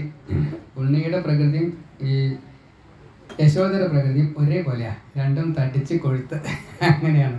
ചെറുപ്രായത്തിലായതുകൊണ്ട് ചിലപ്പോൾ ഉണ്ണി ഓടും അല്ലേ. യശോദയ്ക്കോ ആകെ ഒരാളെ തരിച്ചത് ഞാൻ കണ്ടിട്ടുള്ളൂ, അയാളോട്ട് ഓടില്ല. ഏതായാലും ആ യശോദ നല്ലോണം പിന്നാലെ ഓടാൻ വേണ്ടിയിട്ട് ശ്രമിച്ചു, പിടി കിട്ടിയില്ല. ഇതൊക്കെ ശബ്ദകോലാഹലങ്ങൾ ഇങ്ങനെ നടന്നുകൊണ്ടിരിക്കുകയാണ്. അപ്പോഴേക്കും ഗോപികമാരൊക്കെ അവിടെ എത്തി, ഇതൊക്കെ കണ്ടു. യശോദ ഇങ്ങനെ പണിയെടുക്കുന്നത് കണ്ടിട്ടില്ല. അപ്പം അതുകൊണ്ട് എല്ലാവർക്കും വലിയ സന്തോഷമായി. ഒരു പരാജയം യശോദയ്ക്ക് ഇതുവരെ കണ്ടിട്ടില്ല, അതും കണ്ടു. അപ്പോൾ ഗോപികമാർക്കൊക്കെ വലിയ സന്തോഷമായി. അവർ നല്ലോണം ചിരിച്ചു. എങ്ങനെ ചിരിച്ചു? യശോദയെ കളിയാക്കിക്കൊണ്ട് ചിരിച്ചു. അപ്പോൾ ഉണ്ണിക്ക് സമ്മതമായില്ല. എൻ്റെ അമ്മയെ കളിയാക്കാൻ നിങ്ങളാരാ? നിങ്ങളെ ഞാനൊരു പാഠം പഠിപ്പിക്കുന്നുണ്ട് എന്ന് അന്ന് നിശ്ചയിച്ചു. ഏതായാലും അമ്മേ ഇങ്ങോട്ട് വരൂ, എന്നെ പിടിച്ചോളൂ എന്നായി. അമ്മ ഇങ്ങോട്ട് വരണ്ട, ഞാൻ അങ്ങോട്ട് വരാം, എന്നെ പിടിച്ചോളൂ. ഏതായാലും പിടിച്ചു കഴിഞ്ഞപ്പോൾ വടി കളഞ്ഞു. കിട്ടാത്തോണ്ടല്ലേ വടി, കൈ പിടിച്ച വടി കളഞ്ഞു. പിന്നെ ഒരൽ കാണാനുണ്ട്, ഉണ്ണിയെ കാണാനുണ്ട്. യശോദ വേഗം ഒരു കയറെടുത്തു, ഒരലിൻ്റെ മുകളിൽ ആദ്യം കെട്ടി, രണ്ടാമത് ഉണ്ണിയുടെ വയറങ്ങ് ചേർത്ത് വെച്ച് ചേർന്നിട്ട് എന്നൊക്കെ പറഞ്ഞ് കെട്ടിയപ്പോഴാണ് ഒരു തീരെ കുറവുണ്ട്. അവിടെ നിൽക്കട്ടോ, ഞാൻ ഇപ്പോൾ വേറെ കൊണ്ടുവരാം. ഉണ്ണി എവിടേക്കും പോയില്ല കേട്ടോ, അവിടെ നിന്നു. രണ്ടാമത് കയറ് കൊണ്ടുവന്നു, അതും കെട്ടി. അപ്പോഴും ലേശം കുറവ്. മൂന്നാമത് നാലാമത് എത്ര എന്നുള്ളതല്ല, ആ വീട്ടിലെ കയറ് മുഴുവനെ കൊണ്ടുവന്നു. എന്നിട്ടും കെട്ടാൻ കിട്ടിയില്ല. എന്താ കാരണം? ഈ ഉണ്ണിയുടെ വലിപ്പം ഇങ്ങനെ കൂടിക്കൂടി വരേണ്ടത് ഉണ്ണിയും അറിയുന്നില്ല, യശോദയും അറിയുന്നില്ല, ഗോപികളും അറിയുന്നില്ല. പക്ഷേ കയറ് എത്തണില്ല എന്ന് മാത്രം. ഇങ്ങനെ വീണ്ടും വിയർത്ത് പോയി എന്നാണ്. വിയർത്ത് കുളിച്ചു യശോദ. കാരണം വയറെടുക്കാൻ പോവുകയാണ്, കയറെടുത്ത് കൊണ്ടുവരികയാണ്, കെട്ടുകയാണ്. ഒരു കാര്യം നടന്നില്ല വെച്ചാൽ നമ്മൾ ഇല്ലേ പ്രഭാഷണത്തിൽ ലേശം പ്രശ്നം വന്നു കഴിഞ്ഞാൽ അപ്പം വെള്ളം കിട്ടിയിട്ടില്ലായിരുന്നു, ഇത് വെള്ളം ഉണ്ടാക്കിയിട്ട് ഇതുവരെ എന്തെങ്കിലും അവിടെ പോണ്ട, അവിടെ നിന്നോളൂ, ഇപ്പോൾ വായിക്കാൻ തുടങ്ങിയിട്ട് പോവാം. അപ്പോൾ വിയർത്ത് പോയി. വിയർത്ത് കണ്ടു കഴിഞ്ഞപ്പോൾ മനസ്സിൻ്റെ ഒരു സമതല ഒരു ലേശം തെറ്റിപ്പോയി. കാരണം എല്ലാവരുടെ മുമ്പിലും ഹസിക്കപ്പെടുകയാണ്. ഇത് ഉണ്ണി മനസ്സിലാക്കി. ഗോപികമാരൊക്കെ നല്ലോണം ചിരിക്കണ്ടേ. രണ്ടാമത് ഒരു ശിക്ഷയും കൂടി ഗോപികമാരൊക്കെ ഉറപ്പിച്ചു. ഏതായാലും അമ്മ ഇത്ര വിഷമിപ്പിക്കണ്ട കേട്ടോ, ഇത്ര ബുദ്ധിമുട്ടുണ്ട. ഇതാ നോക്കി നോക്കൂ, അമ്മ ശ്രദ്ധിക്കാനായിട്ടാണ് ആദ്യത്തെ കയറുകൊണ്ട് തന്നെ ഉണ്ണി സ്വയമേ കെട്ടി. നോക്കൂ അമ്മേ, ഇതാ കെട്ടി, ശരിക്കും കെട്ടിയില്ലേ? കെട്ടിയില്ല. എന്നാ നീ അങ്ങനെ ദാമോദരനായിട്ട് അവിടെ കിടക്കാൻ എന്ന് പറഞ്ഞ് മൂന്നാമത്തെ ഈറ്റാ അല്ലേ വടിയെടുക്കാൻ പോയി കെട്ടാൻ വേണ്ടി ശ്രമിച്ചു. കെട്ടിയാൽ പിന്നെന്താ വേണ്ടത്? അവിടെ കിടക്കുന്നല്ല പറയേണ്ടത്. തൽക്കാലം കെട്ടിയില്ല, എന്നാ നീ മതി, കൊണ്ടുപോയാൽ മതി. ചെയ്തില്ല. മൂന്നാമത്തെ അവിടെ കിടക്കാന്ന് പറഞ്ഞു. അങ്ങനെ ഉണ്ണിയെ അവിടെ ആക്കിക്കൊണ്ട് ഈ യശോദ പോയപ്പോൾ ഗോപികമാരും പോയി. നോക്കണേ പാടോ, ഗോപന്മാരുണ്ട്, അവരെ കൂട്ടുകാർ, അവർ പോയില്ലോ, അവരൊപ്പം അവിടെ ഉണ്ട്. അപ്പം എന്തുണ്ടായി? എല്ലാവരും പോയി എന്ന് കണ്ടപ്പോൾ സമാധാനമായി ആ ഓരെല്ലാം അങ്ങോട്ട് തള്ളിയിട്ടില്ല. എല്ലാവരും കൂടിയിട്ട് പുതിയ കളി കളിക്കല്ലേ, പുതിയ കളി കളിക്കുക. എന്നാൽ ഞാൻ ആന, നിങ്ങളൊക്കെ പിന്നാലെ, ശരിയല്ലേ? ശരി. ആനയെ മരം വലിക്കുന്ന കൂട്ടത്തിൽ വലിച്ചു. അപ്പോഴാണ് നാരദൻ്റെ ഓരോ ലീലകൾ ഇങ്ങനെ സ്വയമേവ ആലോചനയിൽ വന്നു. പണ്ട് ഗംഗാനദിയിൽ ഇറങ്ങിയിട്ട് ശിവപാർഷദന്മാരായിട്ടുള്ള കുബേരൻ്റെ പുത്രന്മാരായിട്ടുള്ള നളകൂബര മണിഗിരിവന്മാർ ഈ സ്ത്രീകളുമായിട്ട്, അവിടുത്തെ സ്ത്രീകളുമായിട്ട് അവർ നഗ്നരാണ്. ഇവർ അർദ്ധനഗ്നകളാണ്. ഗംഗയിൽ ഇറങ്ങി കുളിക്കുന്നു, നീരാട്ട്, അത്യാവശ്യം സേവയൊക്കെ ചെയ്തിട്ടുണ്ട് അല്ലേ. അവിടെ സേവയ്ക്ക് പ്രയാസമൊന്നുമില്ല, നമ്മളെപ്പോലുള്ള മദ്യമല്ല കേട്ടോ, ബോധം കിടൊന്നുമില്ല. ഏതായാലും അധികാരത്തിൻ്റെ മത്ത്, അതേപോലെ ഈ മദ്യത്തിൻ്റെ മത്ത്, ഒപ്പം സ്ത്രീകളുമായിട്ടുള്ള ഈ കൂടിക്കഴിയലിൻ്റെ മത്ത്, പിന്നെ കുബേരൻ്റെ മക്കളാണ് ധനമതം, പിന്നെ നല്ല ജ്ഞാനം ഉണ്ടാവും കേട്ടോ. നളകൂബര മണിഗ്രീവന്മാരെന്ന് പറഞ്ഞാൽ മോശക്കാരല്ല, നല്ല ജ്ഞാനമുള്ളവരാണ്. അപ്പം അങ്ങനെ 5 മതം അവർക്കുണ്ടെന്നാണ്. ഏതായാലും ഈ മതം അവർക്ക് നാരദൻ വന്നു കഴിഞ്ഞപ്പോൾ സ്ത്രീകൾക്ക് വേഗം ഭയം വന്നു. അവർ വേഗം വസ്ത്രമെടുത്ത് പോയി. പക്ഷേ ഇവർക്ക് മദ്യത്തിൻ്റെ ഉണ്ടായതുകൊണ്ട് അവർക്ക് അവിടെ നിന്ന് നീക്കാൻ തോന്നിയില്ല. എന്ത് നാരദൻ എന്ന് വിചാരിച്ചു. അപ്പോൾ നാരദൻ ശപിച്ചു, നിങ്ങൾ കുറച്ചു കാലം തപസ് ചെയ്യണം, അതിനുള്ള ഏറ്റവും നല്ല മാർഗം പരോപകാരമായിട്ടുള്ള തപസ്സിനാണ് കൂടുതൽ ഫലം, അതുകൊണ്ട് മരമായിക്കോളൂ എന്ന് ശപിച്ചു. അങ്ങനെ ശാപം പക്ഷെ ചോദിച്ചിട്ടല്ല കൊടുത്തത്. എപ്പോഴാണോ ഭഗവാൻ ശ്രീകൃഷ്ണനായിക്കൊണ്ട് വരുന്നത് അത്രയും കാലം വൃന്ദാവനത്തിൽ മരുത്ത വൃക്ഷങ്ങളായിട്ട് ദീർഘായുക്കളാണ് ഈ മരം. എല്ലാ മരങ്ങൾക്കും അത്രയും ആയുസില്ലല്ലോ. യുഗയുഗാന്തരങ്ങൾ നിൽക്കും എന്നാണ്. അത്രയും കാലം നിങ്ങൾ മരവിച്ച് അവിടെ നിൽക്കൂ എന്ന് പറഞ്ഞു. ഈ മരുത്ത് വൃക്ഷങ്ങളായിട്ട് നിൽക്കുന്നത് ഈ ഉരൽപ്പെരയുടെ തൊട്ട് അടുത്ത് തന്നെയാണ്. ഒരു മുളയിൽ 2 വൃക്ഷങ്ങളായിട്ട് അവിടെ നിൽക്കുന്നു. കൃഷ്ണൻ വേഗം അവിടേക്ക് ചെല്ലണം. ഇവർക്ക് ശാപമോഷം കൊടുക്കാതായി എന്ന് കണക്കാക്കിക്കൊണ്ട് അങ്ങോട്ട് കടന്നതോട് കൂടിയിട്ട് മുക്കുതി കൊടുക്കൽ കഴിഞ്ഞു. കൃഷ്ണൻ അങ്ങോട്ട് 2ൻ്റെ ഇടയിൽ കൂടി അങ്ങോട്ട് കടന്നതോട് കൂടിയിട്ട് മുക്കുതി കൊടുക്കൽ കഴിഞ്ഞു. പിന്നെ ഒന്ന് വലിച്ചു ഭഗവാൻ. വലിച്ച് മരങ്ങൾ കടപുഴക്കി വീഴാൻ വേണ്ടിയിട്ടാണ്. അത് ശരീരമാറ്റത്തിന് വേണ്ടിയിട്ടാണ്. ഇങ്ങനെ മരം അവിടെ ആകാശത്ത് അങ്ങോട്ട് പുഴങ്ങുകയും ചെയ്തു, വീണുമില്ല. അങ്ങനെ അവിടെ നിൽക്കുന്ന സമയത്ത് ഈ മുക്തി കിട്ടിയതോട് കൂടിയിട്ട് മരം എന്ന അവസ്ഥയിൽ നിന്നും ശിവപാർഷദന്മാരുടെ രൂപം എങ്ങനെയാണോ അതേപോലെ തന്നെ അവിടെ വെച്ചാണ്. അവിടെ തന്നെ വെച്ചോ. ശിവപാർഷദന്മാരുടെ യഥാർത്ഥ രൂപം എന്താണോ അതേ രൂപത്തിൽ തന്നെ പുറമേക്ക് വന്നു. കൃഷ്ണനെ ഏറ്റവും നന്നായിട്ട് തന്നെ സ്തുതിച്ചു. എങ്ങനെയായി ഏറ്റവും നന്നായിട്ട് സ്തുതിക്കുക? നമ്മൾ നേരത്തെ പറഞ്ഞു 5 മതങ്ങളാണെന്ന് അല്ലേ? ഇന്ദ്രിയങ്ങളൊക്കെ ഭഗവത് ഉന്മുഖമാക്കി തീർക്കുവാൻ വേണ്ടിയിട്ടുള്ള, അതേപോലെ തന്നെ പല അനുഭവങ്ങളും തങ്ങൾക്ക് ഉണ്ടായിട്ടുണ്ട്. ഈ അനുഭവങ്ങളെ സ്മരിച്ചുകൊണ്ടും അതേപോലെ എല്ലാം സമർപ്പിച്ചില്ല എന്നതുകൊണ്ടും പിന്നെ ഭഗവാന്റെ മഹത്വത്തെ മനസ്സിലാക്കിയില്ല എന്ന ആ ദോഷത്തെ അനുസ്മരിച്ചുകൊണ്ടും ഇനിയുള്ള എല്ലാ സമയത്തും വെച്ചാൽ എത്ര കാലമാണോ ഈ പാർശ്വത സമ്പ്രദായത്തിന് വേണ്ടിയില്ല അത്രയും കാലം, അല്ലെങ്കിൽ ഒരു ശരീരം എടുത്തുകൊണ്ട് ജീവൻ എത്ര കാലമാണോ സേവനം ചെയ്യേണ്ടി വരിക അത്രയും കാലം ഭഗവതോന്മുഖമാക്കിയിട്ട് ഇന്ദ്രിയങ്ങളെ പ്രവർത്തിപ്പിക്കാൻ അനുവദിക്കണേ എന്ന് പ്രാർത്ഥിച്ചു. വാണി ഗുണാനുകഥനെ ശ്രവണൗ കഥായാം ഹസ്തൗ ച കർമ്മസു മനസ്തവ പാദയോർന്ന സ്മൃത്യാം ശിരസ്തവ നിവാസനികൽ പ്രണാമേ ദൃഷ്ടി സദാം ദർശനേസ്തു ഭവത്തനൂനാം.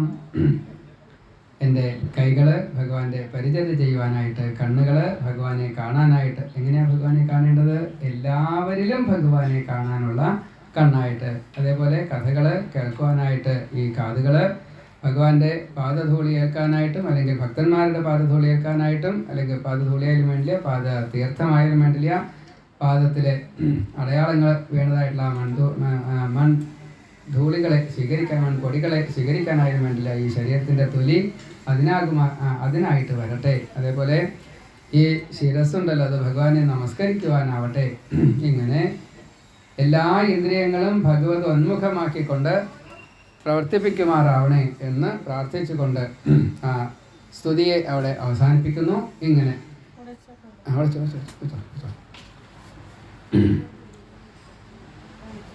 ഭഗവാൻ ആ സ്തുതിയെല്ലാം കേട്ടു, അവരെ അനുഗ്രഹിച്ചു.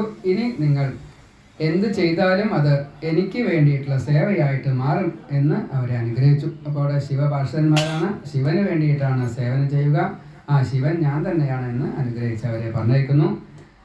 അവർ പോയി. ആ സമയത്ത് മരം വീഴുകയും ചെയ്തു. ഈ ശബ്ദ കോലാഹലം കേട്ടതുകൊണ്ട് എല്ലാവരും പുറമേ നിന്ന് ഓടി വരുന്നു. എന്താ ഇവിടെ ഉണ്ടായി എന്ന് ചോദിക്കുന്നു. അപ്പോൾ ആ കുട്ടികൾ മാത്രമല്ലേ കൂടിയുള്ളൂ. അവർ പറഞ്ഞു, ഇതാ കൃഷ്ണൻ അങ്ങോട്ട് കടന്നു, ഒരലിനെ അങ്ങോട്ട് കടത്താൻ വേണ്ടിയിട്ട് കയറുണ്ടൊന്ന് വലിച്ചു. അപ്പോൾ ഇതാ മരം വീണു. 2 സുന്ദരന്മാരിവിടെ വന്നു, ദേവസ്വരൂപികൾ ഇവിടെ വന്നു, ഭഗവാനെ സ്തുതിച്ചു, അവര് പോയി എന്നെല്ലാം പറഞ്ഞു. ഇതാരെങ്കിലും വിശ്വസിച്ചു? ഒരാളും വിശ്വസിച്ചില്ല. ബാലവാക്ക്. ഏതായാലും ശകടാസുരന്റെ ബാലവാക്ക് പോലെ തന്നെ ഇവിടെയും ബാലവാക്കായിട്ട് അത് അംഗീകരിക്കപ്പെട്ടു. അപ്പോഴേക്കും ഈ നന്ദഗോപുരം അവിടെ എത്തി. നന്ദഗോപുരം കണ്ടു ഈ ഉണ്ണി എങ്ങനെ ഒരലിൽ കെട്ടിയിട്ട്. ആരാങ്ങനെ കെട്ടിയ? കൃഷ്ണ അമ്മേണേ. യശോദ മുഖത്തേക്ക് ഒന്ന് നോക്കി. യശോദ അപ്പോൾ എത്തിയായിരുന്നു. എന്താ അതിങ്ങനെയൊക്കെ എന്ന് ചോദിച്ചു. കെട്ടൊക്കെ കഴിച്ചു. സാധാരണഗതിയിൽ എങ്ങനെയാ വെച്ചാൽ അമ്മ അടുത്ത് വന്നാൽ പിന്നെ അച്ഛൻ വേണ്ട, അങ്ങനെയാണ് എല്ലാവർക്കും, അങ്ങനെയാണ് അല്ലേ? അപ്പോൾ ഉണ്ണി, ഞാൻ അച്ഛൻ്റെ ഉണ്ണിയ, മറ്റേ അച്ഛൻ്റെ ഉണ്ണിയ അതോ അമ്മയുടെ ഉണ്ണിയ? ഇന്ന് മുതൽ ഞാൻ അച്ഛൻ്റെ ഉണ്ണിയാണ്. കുടുങ്ങിയില്ലേ? അത് വെറുതെ പറഞ്ഞതല്ല, ഭാഗവത്തിലെ വാക്കില്ല എന്ന് മാത്രമേ ഉള്ളൂ.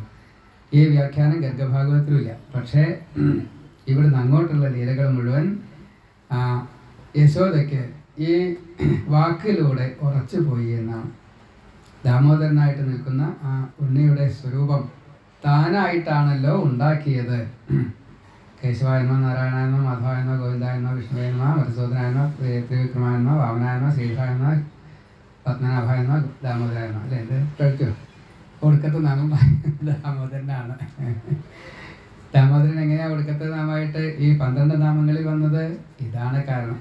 യശോദ ആണ് ദാമോദരൻ എന്ന യശസ്. ദാമോദരനെ ഇത്രയും യശസ്വിയാക്കി തീർത്തത് ഈ 3-ാമത്തെ വയസ്സ് മുതൽ കൃഷ്ണന് 85-ാമത്തെ വയസ്സെന്ന് പറയുമ്പോൾ 82 കൊല്ലം അല്ലെങ്കിൽ 83 കൊല്ലം ഈ യശോദ അനുഭവിച്ചതായിട്ടുള്ള ദുഃഖത്തിൻ്റെ പാരമ്യമുണ്ടല്ലോ, ആ പാരമ്യമാണ് ഈ യശോദയ്ക്ക് യശോദ എന്ന ആ നാമത്തെ കൊടുത്തത്. അങ്ങനെയുള്ള ആ യശോദ അന്ന് മുതൽ ഇങ്ങനെ.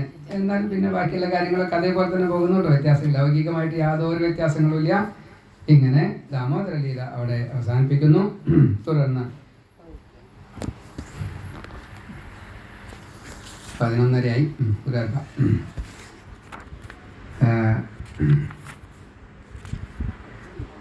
ക്രമേണയായിട്ട് കുട്ടികൾ വളർന്നു. പശുക്കുട്ടികളെ മേയ്ക്കാൻ വേണ്ടിയിട്ട് പോകാനുള്ള ശ്രമം, അതേപോലെ തന്നെ വൃന്ദാവനത്തിലേക്ക് പ്രവേശിക്കുന്നതായിട്ടൊരു രംഗം അല്ലേ? കാരണം ഈ രംഗം കഴിഞ്ഞോട് കൂടിയിട്ട് അവിടെ ഒരു ചർച്ച വരികയാണ്. ആ ചർച്ചയിൽ ഇവിടെ ഈ ഭൂമിക്ക് എന്തൊക്കെയോ ചില കുഴപ്പങ്ങളുണ്ട്, അതുകൊണ്ടാണ് ഈ ആപത്തൊക്കെ വരുന്നത്, അതുകൊണ്ട് നമുക്ക് സ്ഥലം ഒന്നും മാറില്ലേ എന്ന് ചോദിച്ചു. അപ്പോൾ ഉപനന്ദൻ എന്ന നന്ദഗോപർ പറഞ്ഞു, എല്ലാവരും നന്ദഗോപന്മാരാട്ടോ. ഗർഗഭാഗവത്തിന് അതിൻ്റെ ഒരു കണക്ക് പറഞ്ഞിട്ടുണ്ട്. ഇത്ര പശുക്കളുള്ളവർ, 50 ലക്ഷം പശുക്കളുള്ളവരൊരു നന്ദൻ, മറ്റേത് 9 ലക്ഷം പശുക്കളെന്ന് വെച്ചാൽ ഉപനന്ദനെ കൊണ്ട് അത് കണക്കുണ്ട്. ആ കണക്കിനനുസരിച്ചാണ് ഉപനന്ദന് പേര് വന്നത്. ഇങ്ങനെ അതിൽ ഉപനന്ദൻ പറഞ്ഞു, വൃന്ദാവനം എന്ന് പറഞ്ഞാൽ നല്ലൊരു സ്ഥലമുണ്ട്, സർവകാല സുഖാവഹമാണ്, അവിടേക്ക് പോവാം, വിരോധമില്ലെങ്കിൽ എന്ന് പറഞ്ഞു. അപ്പോൾ എല്ലാവരും അത് സമ്മതിച്ചു. അങ്ങനെ എങ്ങനെയൊക്കെയാണോ സാധാരണ ഒരു സ്ഥലത്ത് നിന്ന് മറ്റൊരു സ്ഥലത്തേക്ക് ഈ കന്നുകാലികളെ മേച്ച് ജീവിക്കുന്നതായിട്ടുള്ള ഇവർ സംഘമായിട്ട് യാത്ര ചെയ്യുന്നത്, അതേ രീതിയിൽ തന്നെ അതിൻ്റെ 100 ഇരട്ടി വിസ്താരത്തോട് കൂടിയിട്ട് യാത്രയാകുന്നു. അതിൻ്റെ ഘോഷങ്ങൾ, മറ്റേ ആലഭാരങ്ങളൊക്കെ അവളോട് വിസ്തരിക്കുന്നു. അതേപോലെ കൃഷ്ണനും രാമനും ഈ യശോദയും നന്ദഗോപുരം കൂടിയിട്ട് അല്ലെങ്കിൽ രോഹിണിയും കൂടിയിട്ട് ഒരു കാളവണ്ടിയിലും ബാക്കിയുള്ളവർ ചിലരൊക്കെ നടന്നിട്ടും പിന്നാലെയൊക്കെ പോകുന്നു എന്നുള്ള രംഗത്തെ അവിടെ എത്തിയതോട് കൂടിയിട്ട് ആ വൃന്ദാവനത്തിൻ്റെതായ വലിയ സംഭാരങ്ങളെ മുഴുവൻ കൃഷ്ണനും രാമനും കണ്ടു ആസ്വദിച്ചു. ഗോവർദ്ധനമുണ്ട്, യമുനാ നദിയുണ്ട്, യമുനാ പുളിനം, നല്ല മണൽത്തട്ട്, ധാരാളം പുൽമേടുകൾ, അതേപോലെ നല്ല വനം, പിന്നെ പ്രകൃതിയിലുള്ള കാഴ്ചകൾ ധാരാളമായിട്ടുണ്ട്. പൂക്കളാണെന്ന് വെച്ചാൽ ധാരാളം, പലതരത്തിൽ കായ്ക്കനികളാണെന്ന് വെച്ചാൽ ധാരാളം, അതേപോലെ കളിക്കാനുള്ള സ്ഥലം, പിന്നെ പശുക്കൾക്ക് പുല്ല് മേയാനുള്ള സ്ഥലം, ഇങ്ങനെ എല്ലാം കൊണ്ടും പ്രകൃതി സുന്ദരമാണ്, സർവകാല സുഖാവഹമായിട്ടുള്ള അവിടേക്ക് എത്തിയപ്പോൾ കുട്ടികൾ സ്വസ്ഥത പോലും മറന്നുകൊണ്ട് അതിലേക്ക് അങ്ങോട്ട് ലീനരാവുകയാണ് ഉണ്ടായത് എന്ന് അവിടെ പറയുന്നു. അപ്പോഴാണ് കളികൾ ഇങ്ങനെ നടന്നുകൊണ്ടിരിക്കുന്നതിൻ്റെ ഇടയ്ക്ക് വത്സാസുരനും ബകാസുരനും വന്നിട്ട് മുക്തി നേടി പോകുന്നതായിട്ട് കണ്ടത്. ഈ ഗോപന്മാരുടെ ഇടയ്ക്ക് ഒരു കംസകൃത്യൻ വന്നു. അവിടെ പശുക്കുട്ടിയുടെ രൂപത്തിൽ, അന്ന് പശുക്കുട്ടികളെ മേയ്ക്കാൻ പോകുന്ന രംഗമാണ്. അപ്പോൾ ആ പശുക്കുട്ടികൾ അതേ രൂപത്തിൽ വന്ന് ഇതിൻ്റെ ഇടയിൽ കയറി നിന്നു. എങ്ങനെ ആക്രമിക്കണം? പശുക്കുട്ടിക്ക് ഒരു കുഴപ്പമുണ്ട്, എന്താ, സ്വതേ പശുക്കുട്ടികളെ സാധാരണ ഒന്നിനും ഉപദ്രവിക്കില്ല അല്ലേ? ഏതെങ്കിലും പശുക്കുട്ടികളെ എന്തിനും ഉപദ്രവിക്കും? ഇല്ല, തിരക്കുക ചെയ്യുക. എങ്ങനെ തിരക്കുക? കൈകൊണ്ടോ കാലുകൊണ്ടോ തിരക്കില്ല, ആ മറ്റേ മുഖം കൊണ്ടോ അല്ലെങ്കിൽ അങ്ങനെ ഈ തല ഒന്നിച്ച് അങ്ങോട്ട് തിരക്കുക, അത്രേ പതിയുള്ളൂ. അപ്പം അതിന് അവസരം കിട്ടിയില്ല എന്നാണ് പറഞ്ഞത്. അതിൻ്റെ മുന്നേ തന്നെ ഏട്ടാ അതാ നിൽക്കണു ഒരു അസുരൻ, നോക്കുമ്പോൾ പശുക്കുട്ടിയാണ് നിൽക്കണം, സൂക്ഷിച്ച് നോക്കൂ. അപ്പോൾ വത്സാസുരനെ മനസ്സിലായി, ഇത് അവൻ, ഞാൻ ഏട്ടനോട് നിൽക്കും, ഞാൻ ചെയ്തോളാം. ഏതായാലും വത്സാസുരൻ്റെ പിൻകാല് പിടിച്ച് അങ്ങോട്ട് ഒരു തിരിച്ചു ഒരേറ് കൊടുത്തു. അവിടെയുള്ള ഏറ്റവും വലിയ വൃക്ഷത്തിൻ്റെ മീതയ്ക്ക് ആ ജഡം പോയി എന്നാണ് പറഞ്ഞത്. ഏതായാലും അവിടെ നിറച്ച് കായ്ക്കളും പൂക്കളും ഒക്കെ ഉണ്ട്. അത് മുഴുവൻ ഈ വത്സാസുരൻ്റെ ജഡം കൊണ്ട് തട്ടിയതോട് കൂടിയിട്ട് ഒന്നിച്ച് താഴേക്ക് വീണു. അതൊക്കെ നിറച്ച് പുഷ്പവൃഷ്ടിയായിട്ട് മാറുകയും ചെയ്തു. ഇത് എവിടുന്ന കൃഷ്ണ, ഈ പൂക്കളുടെ ഒരു മണത്തിന് വ്യത്യാസം ഉണ്ടല്ലോ എന്ന് ഗോപന്മാർ ചോദിക്കുന്നു. അത് ഈ മരത്തിൻ്റെ അകത്തേക്ക് നോക്കൂ, അല്ല മറ്റേ മുകളിലേക്ക് നോക്കൂ എന്നൊക്കെ പറഞ്ഞത്, അത് ആകാശത്തുനിന്ന് ദേവന്മാർ പുഷ്പവൃഷ്ടി ചെയ്തതാണ്. അതുകൊണ്ട് അവർക്ക് മനസ്സിലായി പാരിജാത പുഷ്പങ്ങളുടെ മണാണേ. അതും കൂടി ഭഗവാൻ അവർക്ക് ആ സമയത്ത് അനുഭവിപ്പിച്ചു കൊടുത്തു. അതിനുശേഷം വലിയ ഒരു കൊറ്റിയായിട്ടിരിക്കുന്ന ബഗം എന്ന ആ അസുരൻ അവിടെ ഇരിക്കുന്നു. ബഗത്തിൻ്റെ ഒരു പ്രത്യേകത കംസനെ പോലെയാണ്. 16 കലകളോട് കൂടിയുള്ള ഒരാൾക്ക് മാത്രമേ ബഗത്തിനെ വധിക്കാൻ സാധിക്കൂ. ഈ ബഗത്തിൻ്റെ ശരീരവലിപ്പം പ്രകൃതിയൊക്കെ കൂടി കണ്ടപ്പോൾ അതൊരു പാറയാന്നിട്ട് കണക്കാക്കിയിട്ടില്ല. ഏതായാലും അങ്ങോട്ട് ചെല്ലലും ബഗം ഓടി വന്ന് ഈ കൊക്ക് കൊണ്ട് കൃഷ്ണനെ അകത്താക്കലും കഴിഞ്ഞു. അതോട് കൂടിയിട്ട് പൊള്ളി ബഗത്തിന് ഇങ്ങനെ ഒരു ചൂട് അതിൻ്റെ മുന്നുണ്ടായിട്ടില്ല. വേഗം പുറത്തേക്ക് തുപ്പിയതോട് വിട്ട് രണ്ടാമതും കുറച്ച് കഴിഞ്ഞ ആശ്വാസമാകുമല്ലോ. കഴിഞ്ഞ് രണ്ടാമതും കൊത്താൻ വേണ്ടി വന്നപ്പോൾ 2 കൊക്കുകൾ പിടിച്ച് ചെറിയ ഉണ്ണിയാട്ടോ. ആ ഉണ്ണിയാണ് അതുകൊണ്ട് ചീന്തി. ഇത് പർവ്വതാകാരാണ്. അത് ചീന്തി സാധാരണ ഇതിൽ എന്ന് വെച്ചിട്ട് അങ്ങോട്ട് വലിച്ചെറിഞ്ഞു എന്നാണ്. അതായത് ഏതൊരു ആചാരം പേര് തോന്നുന്നില്ല, ആയിക്കോട്ടെ. അദ്ദേഹം ഇതിൽ പറഞ്ഞിട്ടുണ്ട്, പ്രഭാഷണത്തിൽ പറഞ്ഞിട്ടുണ്ട്, ചാത്തത്തിന് ഇല കയറിയിട്ടേ മാറ്റിയിടുന്ന പോലെ. എന്തായാലും അത് കഴിഞ്ഞിട്ട് തപ്പോട്ടും ചെയ്തു എന്നാ. എന്തായാലും ഈ 2 കൊക്കും ചെയ്തിട്ട് ആ ഭഗത്തിനെ വലിച്ചെറിഞ്ഞു എന്നാണ്. അവിടെ വിഴുങ്ങിയ സമയത്ത് എല്ലാ ഇന്ദ്രൻ തൊട്ടുള്ള സകല ദേവന്മാരും അവിടെ അവരവരുടേതായിട്ടുള്ള എല്ലാ ആയുധവും പ്രയോഗിച്ചു എന്നാണ്. അഗ്നിയുടേതായിട്ടുള്ള ആയുധം, അതുപോലെ യമൻ്റെ ദണ്ഡ്, അതേപോലെ ഇന്ദ്രൻ്റെ വജ്രായുധം, ഇതൊക്കെ പ്രയോഗിച്ചിട്ടും ഈ ഭഗത്തിന് യാതൊന്നും സംഭവിച്ചില്ല. ഭഗം എന്ന് പറഞ്ഞു കഴിഞ്ഞാൽ വെറും ഒരു കൊറ്റിയാണ്. അപ്പോൾ ആ കൊറ്റിയുടെ അനുഗ്രഹ ഫലം, വരഫലം എന്ന് ആലോചിച്ച് നോക്കൂ.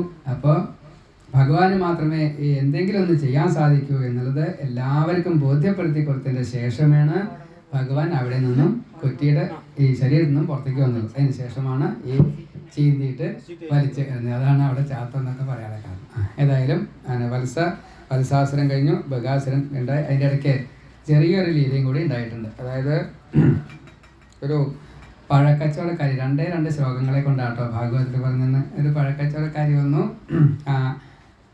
കൊട്ട അവിടെ ഇങ്ങനെ കുറച്ച് അകലെ നിന്ന് കണ്ടു എന്നും ഏതായാലും വിളിച്ച് പഴം വേണോ എന്ന് ചോദിക്കുന്നു. അപ്പോൾ കൃഷ്ണൻ എനിക്കും പഴം വേണം എന്ന് പറയണു. പഴക്കച്ചവടക്കാരി കൊണ്ടുവന്ന് വയ്ക്കുന്നു, ഓരോ പഴമായിട്ട് കൊടുത്തു എന്നും. ഈ ചെറിയ കയ്യിലേ ആ കൊട്ടയിലുള്ള പഴം മുഴുവനെ എങ്ങനെയൊക്കെയോ, പിന്നെ ഭാവനയ്ക്കനുസരിച്ച് എന്ത് വിളിച്ചാൽ പറയാം, താടി കൊണ്ട് താങ്ങി 2 കയ്യിലും ഇങ്ങനെ വെച്ചു. ഈ വിൽപ്പനയ്ക്ക് ഓറഞ്ചൊക്കെ വെച്ചിട്ടാവില്ലേ എന്ന കൂട്ടത്തിൽ കോടിക്കലായിട്ട് എങ്ങനെ വെച്ചാൽ വ്യാഖ്യാനിച്ചോളും, സ്വയമേ വ്യാഖ്യാനിക്കുക. ഏതായാലും ആ പഴം മുഴുവനെ ഈ ഉണ്ണിയുടെ ചെറിയ 2 കയ്യിൽ ഒതുങ്ങിപ്പോയി. ഇത് നേരെ അകത്തേക്ക് കൊണ്ടുപോയി അവിടെ പോയിട്ട് ഈ അരിയോ നെല്ലോ അക്ഷതായാലും വിരോധമൊന്നുമില്ല, എന്ത് എന്നുള്ളത് വിഷയമല്ല, ആ ധാന്യം എന്ന് മാത്രമേ അവിടെ വിഷയമുള്ളൂ. ഏതായാലും ധാന്യം തൻ്റെ ചെറിയ കയ്യിൽ കൊള്ളാവുന്ന അത്രയും എടുത്ത് കൊണ്ടുവരുന്നു.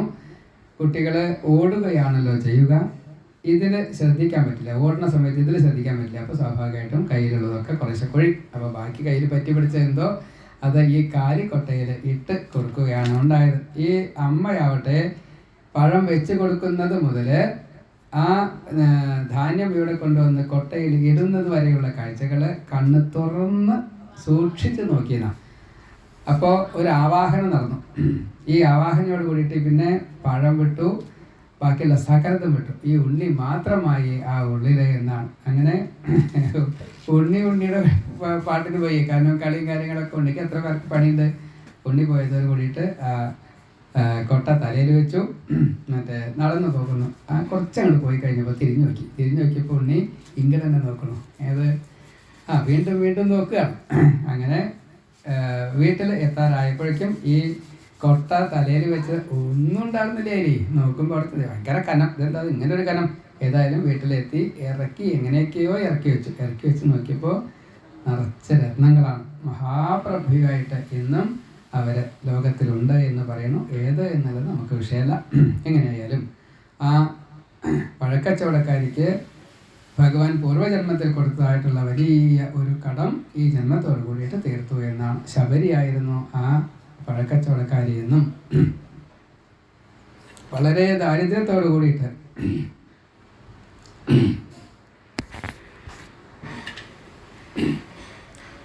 ജീവിച്ചു. ആ അമ്മയെ ഏറ്റവും കൂടുതൽ പ്രശസ്തയാക്കി എന്നും എല്ലാവർക്കും ധാരാളമായിട്ട് ദാനം ചെയ്തുകൊണ്ട്, എത്ര ദാനം എന്നുള്ളത് വിഷയമല്ല, എന്ത് ചോദിച്ചാലും കൊടുക്കുന്ന ഒരവസ്ഥയിൽ പ്രഭുയാക്കി എന്നാണ്. അതാണ് പ്രഭു. ആരും നമ്മൾ ഇടയ്ക്കിടയ്ക്ക് പ്രഭോ എന്ന് വിളിക്കാറില്ലേ? എന്താ പ്രഭോ എന്ന് വിളിച്ചാൽ ഉള്ളത് കൈ പിടിച്ച് എന്നെ പോലെ ബിസ്ക്കറ്റ് ആർക്കും കൊടുക്കാതിരിക്കരുത്. എന്താ ചെയ്യേണ്ടത്? എല്ലാവർക്കും കൈ നിറച്ച് കൊടുക്കണം. അതാണ് നമ്മുടെ ഉള്ളത് എല്ലാവർക്കുമായിട്ട് വീതം വെച്ച് കൊടുക്കുക എന്നതാണ്. അങ്ങനെ പ്രഭുവായിട്ട് മാറി എന്നാണ്. ഇങ്ങനെ അനേകം കൃഷ്ണലീലകൾ. അതേപോലെ തന്നെ ബ്രഹ്മാവ് തൻ്റെ ബ്രഹ്മാണ്ടത്തിൽ ശ്രീകൃഷ്ണൻ തന്നോട് അനുവാദം വാങ്ങിക്കൊണ്ട്, അല്ലെങ്കിൽ തൻ്റെ ആവശ്യം നിറവേറ്റാൻ വേണ്ടിയിട്ട്, ഭൂമിയുടെ ഭാരം തീർക്കാൻ വേണ്ടിയിട്ട് സകല സ്വരൂപനായിട്ട് 16 കലകളോട് കൂടിയിട്ട് വന്ന് അമ്പാടിയിൽ എന്തൊക്കെ കാണിക്കണോ എന്ന് കാണണം എന്നൊരാഗ്രഹമുണ്ടായി. ആ സമയത്താണ് ഇവിടെ അഘാസുരന് മുക്തി കൊടുത്തതായിട്ടുള്ള ലീലയെ കണ്ടത്. പ്രത്യക്ഷ മുക്തി അഘാസുരന് കൊടുത്ത് കണ്ടപ്പോൾ ഈ ഭഗവാൻ ഇങ്ങനെ മനുഷ്യനാട്ടം സ്വീകരിച്ച് ഇങ്ങനെ പ്രത്യക്ഷ മുക്തി തൊട്ടുള്ള കാര്യങ്ങൾ കൊടുത്തു കഴിഞ്ഞാൽ അതെങ്ങനെയാ ശരിയാവുക? തൻ്റെ സൃഷ്ടിയിൽ പെട്ട് കഴിഞ്ഞാൽ അത് ശരിയാവില്ലല്ലോ, ടാലിയാവണില്ല, ആ കണക്ക് ടാലിയാവണില്ല. നോക്കിക്കഴിഞ്ഞപ്പോൾ ഈ കോലാഹലം കണ്ടു. എന്നാലും ഒന്ന് പരീക്ഷിച്ചറിയാമെന്ന് വിചാരിച്ചു. ഇവിടെ വന്നു. ഭഗവാനെ മോഹിപ്പിക്കാൻ വേണ്ടിയിട്ട് എളുപ്പത്തിലുള്ള സൂത്രവും ആ സമയത്ത് തന്നെ കിട്ടി എന്നാണ്. ഈ ഊണ് കഴിക്കാൻ വേണ്ടിയിട്ട് വട്ടത്തിലിരിക്കുന്നതായിട്ടുള്ള കൃഷ്ണൻ്റെ വനഭോജനം എന്നുള്ള ആ ലീല. അതേപോലെ തന്നെ കൃഷ്ണൻ നടുക്കിലിരിക്കുന്നു. ഏതൊക്കെയാണ് വിസരിക്കണം? ചിലപ്പോൾ 11:30 വായിച്ചു തീരുമാണ്ടേ, ചിലത് ഓടിപ്പോകുകയെന്ന് ഓർത്തിയുള്ളൂ. ആയിക്കോട്ടെ, ഏതായാലും കൃഷ്ണൻ നടുക്കിലിരിക്കുന്നു. എല്ലാവരും ഒരേ ഒരു ആവശ്യം പറഞ്ഞപ്പോൾ കൃഷ്ണൻ തീരുമാനിച്ചു അങ്ങനെ തന്നെയാണ് എന്ന് പറഞ്ഞു. അതായത് കൃഷ്ണ, എനിക്ക് അങ്ങയെ കണ്ടുകൊണ്ട്, നേരിട്ട് മുഖാമുഖം കണ്ടുകൊണ്ട് ഊണ് കഴിക്കണം എന്ന് പറഞ്ഞു. അതിന് എളുപ്പം ഒരു മാർഗമുണ്ട്. വരൂ എന്ന് പറഞ്ഞൊരു മണത്തിട്ട, ഒരു കൂമ്പാരമായിട്ടൊരു മണത്തിട്ടുണ്ട്. അതിൻ്റെ മുകളിൽ നിറച്ച് പുല്ലാണ്. അപ്പോൾ അതിൻ്റെ മുകളിൽ കയറിയിരുന്നു. ഏതായാലും 4 പുറം കുട്ടികളിങ്ങനെ ചെരിഞ്ഞ സിനിമാ തിയേറ്റർ പോലെ അല്ല കേട്ടോ, അതിങ്ങനെ മുകളിലേക്കല്ലേ, ഇത് തിരിച്ചാണ്. അപ്പോഴാണ് എല്ലാവരും കാണാൻ സാധിക്കുക. അപ്പോൾ കൃഷ്ണന് എത്ര മുഖമുണ്ട്? സഹസ്രവദനനാണ്, അല്ലെങ്കിൽ സഹസ്രമുഖനാണ് ഭഗവാൻ. അപ്പോൾ അത് കാരണം പ്രയാസമില്ല. കൃഷ്ണൻ നടുക്കിലിരുന്നു. എല്ലാവരും അതേപോലെ തന്നെ കൃഷ്ണനെ കണ്ടുകൊണ്ടിരിക്കണം. ഓരോരുത്തരും കൊണ്ടുവന്ന ആഹാരങ്ങൾ ആദ്യമായിട്ടാണ് ഇങ്ങനെ വീട്ടിൽ നിന്ന് ചോറ് കൊണ്ടുവന്നിട്ട് ഇവിടെ ഇരുന്നിട്ട് ഊണ് കഴിക്കുന്നത്. എല്ലാവരും ആഹാരപ്പൊതി കഴിച്ചു. ചിലത് നോക്കുമ്പോഴാണ് ആഹാരത്തിലൊന്നും കാണാനില്ല. ഇതെവിടെ? അപ്പോഴാണ് വേറെ ആൾ എടുത്തിട്ടുണ്ടാവുക. അപ്പം അത് ഞാനെടുത്തു, തിരിച്ചു കൊടുത്തു. അങ്ങനെ പല ലീലകളും അവിടെ തമ്മിൽ ഉണ്ടായതിനെ സ്മരിക്കുന്നു. അതേപോലെ ഓരോരുത്തർ ഓരോന്ന് കൽപ്പിക്ക കൊണ്ടാടുന്ന വെച്ചാൽ അത് കൊടുത്തു. കൃഷ്ണൻ അത് മോതിരാക്കിയിട്ട് സൂക്ഷിക്കാൻ സ്ഥലം വേണ്ടേ. അങ്ങനെ ഓരോന്നും അവിടെ ഇവിടെയൊക്കെ. അപ്പോൾ പകുതി ഉരുളുണ്ട്. ഉരുളയിലൊന്ന് എന്താണ് പറയുക, നീളത്തിൽ ചക്കച്ചോളക്കല്ലേ, അതൊക്കെ എൻ്റെ മുകളിൽ കുത്തി വെച്ചു. ഇങ്ങനെയല്ലേ വ്യാഖ്യാനം എങ്ങനെ വേണിച്ചാലാവാം. ഏതായാലും ഭഗവാൻ ഈ എല്ലാവരുടെയും കൊണ്ടുവന്ന പദാർത്ഥങ്ങളിൽ ഒരു അംശം ഭഗവാൻ സ്വീകരിച്ചു. അതിൽ ഒരു ലേശം നല്ല കേമത്തിയാണ് എന്ന് വിചാരിക്കുന്ന അമ്മ, ഞാൻ കേമനാണെന്ന് വിചാരിക്കുന്ന ഉണ്ണി കൊണ്ടുവന്ന ആഹാര പദാർത്ഥം കൃഷ്ണ അതൊന്ന് കഴിച്ചു നോക്കൂ, സ്വാദില്ലേ? ഒരു സ്വാദുമില്ല. അതേപോലെ പാവാണ്, ഒന്നുമില്ല കയ്യിൽ, അങ്ങനത്തെ സാധുവാണ്. ഇത് കൊടുത്തു കൃഷ്ണ, എൻ്റെ ഇല്ല കേട്ടോ, അത് അങ്ങേക്ക് കഴിക്കാൻ പറ്റുമോ അറിയില്ല, അമ്മ അങ്ങനെ പറഞ്ഞിട്ട് അമ്മയ്ക്ക് കൊടുത്തിട്ടേ കഴിക്കാവൂ എന്ന് പറഞ്ഞിട്ട് അങ്ങ് ലേശം കഴിച്ചാൽ എനിക്ക് സന്തോഷമായിരുന്നു എന്ന് പറഞ്ഞു കൊടുത്തപ്പോൾ ഇതിന് വളരെ സ്വാദുണ്ട് എന്ന് പറഞ്ഞുകൊണ്ടും ഇങ്ങനെ. ഇപ്പം ചിലവർ പറയാണ്, കൃഷ്ണ എന്ത് കൂട്ടിയിട്ടാണ് കഴിക്കുക, എൻ്റെ കയ്യിൽ ഒന്നുമില്ല എന്ന് പറഞ്ഞു. എൻ്റെയിലല്ല, കുറേ ആളുകളുടെ ഉണ്ട്, ഒന്നും കൂട്ടാനൊന്നുമില്ല, ചോറ് മാത്രമേ ഉള്ളൂ. അപ്പോൾ എന്താ ചെയ്ത് കൃഷ്ണ എന്നൊരു ഉപായം പറഞ്ഞു, എല്ലാവരും ബഹളം കൂട്ടി ഊണ് കഴിച്ചോളൂ കേട്ടോ. ഇങ്ങനെയാണ് എന്താ നിയമം? ഊണ് കഴിക്കുമ്പോൾ മാത്രം എന്ത് ചെയ്യാൻ പാടില്ല? നാമം കൂടി ജപിക്കാൻ പാടില്ല. എന്നിട്ട് വേണ്ടേ? അപ്പോൾ നിങ്ങളൊക്കെ ഊണ് കഴിക്കുമ്പോൾ എങ്ങനെയാണ് പതിവ്? ഉണ്ടാണ്ടിരിക്കല്ലേ? ഞാനങ്ങനെയല്ല പതിവ് കേട്ടോ. ഞാൻ ഭാര്യയെ ചീത്ത പറഞ്ഞുകൊണ്ടാണ് ഉണ്ടാക്കാറ്. നിങ്ങൾ ആരെയാണോ അധികാരം വെച്ചാൽ അവരെല്ലാം ചീത്തരാൻ പറ്റും, വേറെ വല്ലവരും ചീത്തനെ അടിയിട്ടു. അപ്പം അതുകൊണ്ട് ബഹളം കൂട്ടിക്കൊണ്ട് ഊണ് കഴിക്കാൻ വേണ്ടിയിട്ട് പറഞ്ഞു. അങ്ങനെ എല്ലാവരും കൂടിയിട്ട് ഊണ് കഴിക്കുന്നതായിട്ട് രംഗം. അപ്പോഴാണ് ഒന്ന് സ്വന്തം മുതലിനോട് താല്പര്യമില്ലാത്ത ആരെങ്കിലും ഉണ്ടാവുമോ? പൈക്കുട്ടികളെ കാണാനില്ല. അപ്പോൾ കുട്ടികൾ പറഞ്ഞു, കൃഷ്ണ പൈക്കുട്ടികളെ കാണാനില്ല, നിങ്ങൾ അവിടെ ഇരുന്നോളൂ, ഞാൻ പോയിട്ട് അന്വേഷിച്ചാൽ നടുക്കിലാണ്. അപ്പോൾ അവിടെ നിന്ന് പുറത്തേക്ക് ആടി. അന്ന് കണ്ട യോഗശക്തി പിന്നീട് കാണില്ലേ, ഇന്നിപ്പോൾ വൈകുന്നേരം നമുക്ക് കാണാം യോഗശക്തി കൊണ്ട് ചില ഏർപ്പാടുകളൊക്കെ. കുറച്ച് കഴിഞ്ഞാൽ അഗ്നിപാനുണ്ട്, അപ്പോഴുണ്ട് യോഗശക്തിയൊക്കെ. ഏതായാലും കൃഷ്ണൻ പശുക്കുട്ടികളെ കൊണ്ടുവരാൻ വേണ്ടിയിട്ട് പുറത്തേക്ക് പോകുന്നു. അപ്പോഴാണ് ബ്രഹ്മാവ് ഈ നോട്ടം നോക്കിയത്. എന്നാൽ ഇതന്നെ താപ്പ്, പശുക്കുട്ടികളെ കൊണ്ടും മറച്ചു. അപ്പോൾ കുറച്ച് ദൂരം ഇങ്ങനെ പിന്നാലെ പോയപ്പോൾ നല്ലോണം ഒന്ന് ഇത് എന്നെ അബദ്ധമാക്കിയിട്ടുണ്ടാക്കി തോന്നുന്നു. ബ്രഹ്മാവേ എന്നൊന്ന് വിളിച്ചു. ബ്രഹ്മാവ് പാവം ശതധൃതിയാണ് കേട്ടില്ല, വെളിയുടെ ഇടയ്ക്ക് ഇത് കേട്ടില്ല. കുറച്ച് കഴിയുമ്പോൾ മണങ്ങി എന്നാൽ കാണിച്ചാലാന്ന് പറഞ്ഞു. ഇങ്ങോട്ട് വന്നപ്പോഴേക്കും ഇവിടെ കൃഷ്ണൻ ഈ വട്ടത്തിലിരിക്കുന്ന തന്നെ ഗോപികളെ മുഴുവനും ഗോപന്മാരെ മുഴുവനും ബ്രഹ്മാവ് മറിച്ചു. അപ്പോൾ ഗോപന്മാരും ഇല്ല, പശുക്കളും ഇല്ല, പശുക്കുട്ടികളും ഇല്ല. സന്തോഷമായി കൃഷ്ണൻ. ബ്രഹ്മാവെ കണ്ടോളൂ കേട്ടോ, ഇനി പോണ്ട ഇവിടുന്ന്, നീ നേരത്തെ കണ്ണെടുത്ത് അങ്ങനെ ഇവിടെയൊക്കെ പോയില്ലേ, കുറച്ച് നേരം പണിയൊക്കെ വേണ്ടാച്ചോളൂ, കണ്ടോളൂ എന്നെല്ലാം പറഞ്ഞു. പക്ഷേ ബ്രഹ്മാവിൻ്റെ അവിടുത്തെ ദിവസവും സമയവും കാലമൊക്കെ കൂടി കണക്കാക്കുമ്പോൾ ഒരു നിമിഷം മാത്രമേ ഉള്ളൂ. ഏതായാലും താൻ തന്നെ ഈ ഗോപന്മാരായിട്ട് മാറി, അതേപോലെ പശുക്കുട്ടികളായിട്ട് മാറി. ഗോപന്മാരുടെയും പശുക്കുട്ടികളുടെയും ആഭരണങ്ങൾ, ഭാവാദികൾ, ഈ സ്വഭാവം തൊട്ടുള്ള കാര്യങ്ങൾ, അതേപോലെ തന്നെ എല്ലാ ഓടക്കുഴലിനും ഒരേപോലെയുള്ള നാദവും കാര്യങ്ങളാവില്ല ഉണ്ടാവുക. കൊമ്പ് എല്ലാവരും ഒരേ ശബ്ദമല്ല ഉണ്ടാവുക. ഇങ്ങനെ സകലവിധ ഭാവങ്ങളോടും കൂടിയിട്ട് എല്ലാമായിട്ട് അങ്ങോട്ട് മാറി. അന്നത്തെ വൈകുന്നേരം ഈ താനാകുന്ന പശുക്കുട്ടികളെ താനാകുന്ന ഗോപന്മാരോട് കൂടിയിട്ട് താനാകുന്ന നേതാവ് എന്ന നിലയ്ക്ക് അട്ടിത്തെളിച്ച്, അതായത് അമ്മമാരുടെ അടുത്തേക്ക്, പശുക്കുട്ടികളുടെ തള്ള പശുക്കളുടെ അടുത്തേക്ക് ഇങ്ങനെ താൻ തന്നെ അങ്ങോട്ട് ചെന്നു. എല്ലാവർക്കും വല്ലാത്തൊരു ആശ്വാസമോ ആനന്ദമോ എന്തൊക്കെയാണെന്ന് വെച്ചാൽ ആകെ ഒരു ഭാവമാറ്റം. ഭഗവാനെ ഇങ്ങനെ കൈ കെട്ടിക്കഴിഞ്ഞാൽ ഇത് അറിഞ്ഞിട്ടല്ല കേട്ടോ, അറിഞ്ഞിട്ടാച്ചാലോ ഈ ഇതിൻ്റെ ഒക്കെ സ്വാരസ്യം പോയി അല്ലേ. അറിയാതെ കണ്ട് സുഖമായിട്ടൊരു കൊല്ലം ഇങ്ങനെ എല്ലാ ദിവസവും ഇത് അനുഭവിപ്പിച്ചോട് കൂടിയിട്ട് അവസാനം അതായത് മാക്സിമത്തിലുള്ളൊരു അറ്റാച്ച്മെൻറ്റ് ഉണ്ടായിക്കഴിഞ്ഞു, അല്ലെങ്കിൽ അതായി തന്നെ താതാത്മ്യം പ്രാപിച്ചു കഴിഞ്ഞു. ഇനി അവരുടെ പാപങ്ങളൊന്നും ബാക്കിയില്ല, മുഴുവനെ ലയിച്ചു പോയി. അങ്ങനെയുള്ള ആ സമയത്ത് 4 ദിവസം കൂടിയേ ബാക്കിയുള്ളൂ. ആ സമയത്താണ് ഈ ബലരാമന് ഈ എന്തൊക്കെയോ ചില ഭാവമാറ്റങ്ങൾ കാണുന്നുണ്ടല്ലോ പശുക്കളിലും പശുക്കുട്ടികളിലും ഗോപബാലന്മാരിലും. എന്താണ് കൃഷ്ണ എന്ന് ചോദിക്കുകയാണ്. എന്താ അതിൻ്റെ സാരം? അതായത് കർമ്മം ആണ് എന്ത് ഈ പറഞ്ഞത് മുഴുവൻ. അപ്പോഴാണ് കർമ്മമായിട്ടുള്ള ബലരാമന് അല്ലേ, ഒരു ബലരാമൻ കർമ്മമാണ്. കർമ്മം സൂക്ഷിച്ച് നോക്കുകയാണ്. ഇവരുടെ എല്ലാ കർമ്മങ്ങളും തീർന്നു ഈ ഒരു കൊല്ലം കൊണ്ട്.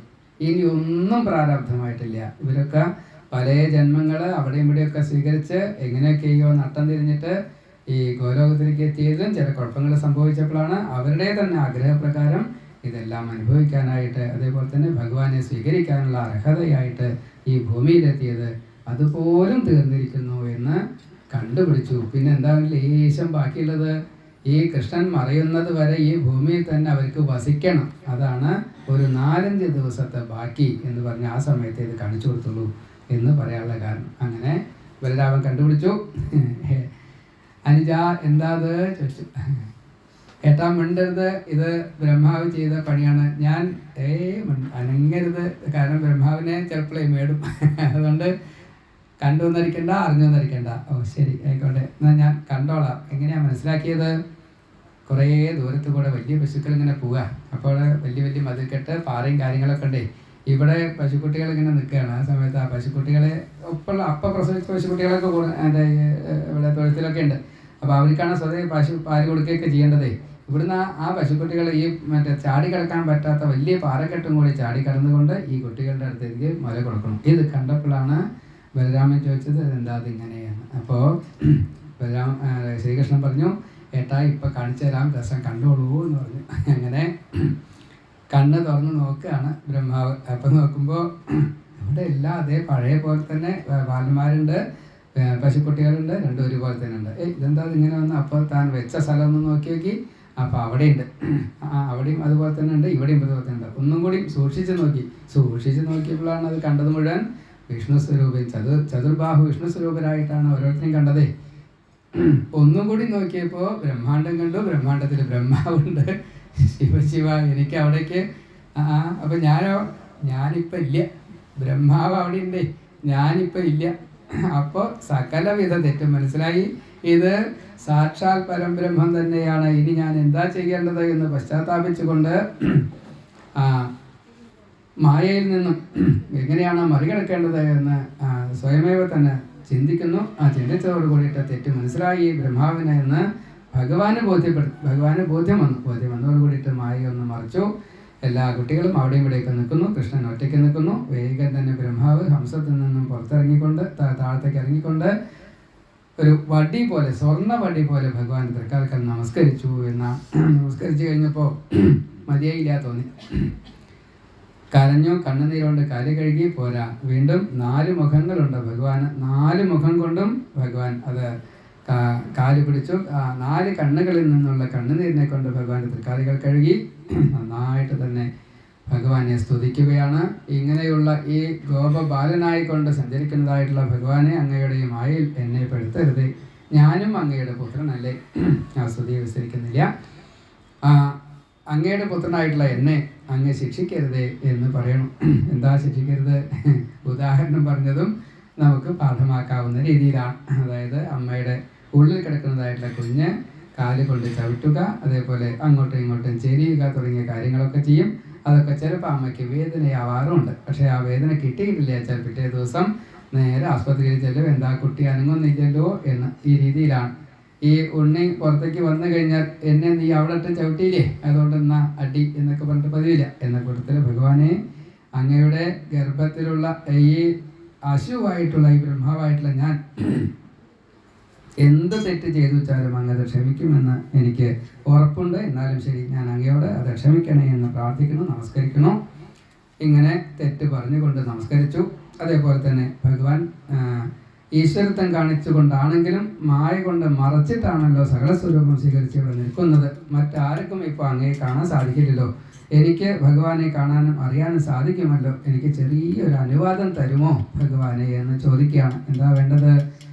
ഈ ഗോപന്മാരും ഗോപികമാരും എല്ലാവരും നടന്നു പോകുന്നതായിട്ടുള്ള, അല്ലെങ്കിൽ ചവിട്ടി മെതിക്കുന്നതായിട്ടുള്ള ഒരു പുല്ലായിട്ടോ അല്ലെങ്കിൽ കല്ലായിട്ടോ മറ്റ് ഏതെങ്കിലും രൂപത്തിൽ എന്നെ ഇവിടെ ഈ വൃന്ദാവനത്തിൽ അങ്ങക്ക് സ്ഥാനം തന്ന് അനുഗ്രഹിച്ചുകൂടെ ഭഗവാനെ എന്ന് ചോദിച്ചു. പറ്റില്ല എന്ന് പറഞ്ഞു. ഒരു ലോക്യമില്ലാതെ കണ്ട് പറ്റില്ല എന്ന് പറഞ്ഞു. ഭഗവാനെ എന്നാ സൃഷ്ടിക്കാൻ വേറൊരാളെ ആക്കിക്കോളൂ, അതല്ലേ ഇപ്പോൾ വിഷമം? അല്ല, അങ്ങയുടെ ജോലികൾ അവിടെ ഇരുന്ന് ഈ രംഗത്തേക്ക് ആലോചിച്ചുകൊണ്ട് ഇനി മനസ്സ് വ്യാകുലപ്പെടാതെ കണ്ട്, അല്ലെങ്കിൽ ദ്രോഹം ആദ്യം, അല്ലെങ്കിൽ അങ്ങനെയുള്ളൊരു ചീത്ത മനസ്സ് വരാതെ കണ്ട്, ഞാൻ അന്ന് അനുഗ്രഹിച്ചില്ലേ അങ്ങക്ക് സൃഷ്ടിച്ചതിനോട് ഒട്ടലില്ലാത്ത രീതിയിൽ എന്നൊക്കെ പറഞ്ഞില്ലേ, ആ രീതിയിൽ തന്നെ വീണ്ടും ശതധൃതിയായിക്കൊണ്ട് തന്നെ എനിക്ക് വേണ്ടിയിട്ട് സേവനം ചെയ്തോളൂ എന്ന് പറഞ്ഞയക്കുന്നു. ഇങ്ങനെയുള്ള ബ്രഹ്മമോഹനം എന്ന ലീല, ഇങ്ങനെ ധാരാളമായിട്ടുള്ള ലീലകൾ. പിന്നീട് കാളിയമർദ്ദനം എന്നുള്ള ലീല അത് വിസ്തരിച്ച് പറഞ്ഞു. ഇനി ഇവിടുന്ന് അങ്ങോട്ടുള്ള ലീലകൾ നമുക്ക് പാരായണം ചെയ്യാം. ഇനി വായിച്ച് 12 ആ സമയത്ത് എന്തെങ്കിലും പറ്റിച്ചാൽ അപ്പം നോക്കാം. രാസലീല മുഴുവൻ വായിക്കണം. അതിനനുസരിച്ച് നമുക്ക് വായന തീർത്തു പോകാം. സർവത്ര ഗോവിന്ദനാമ സങ്കീർത്തനം. ഗോവിന്ദ ഗോ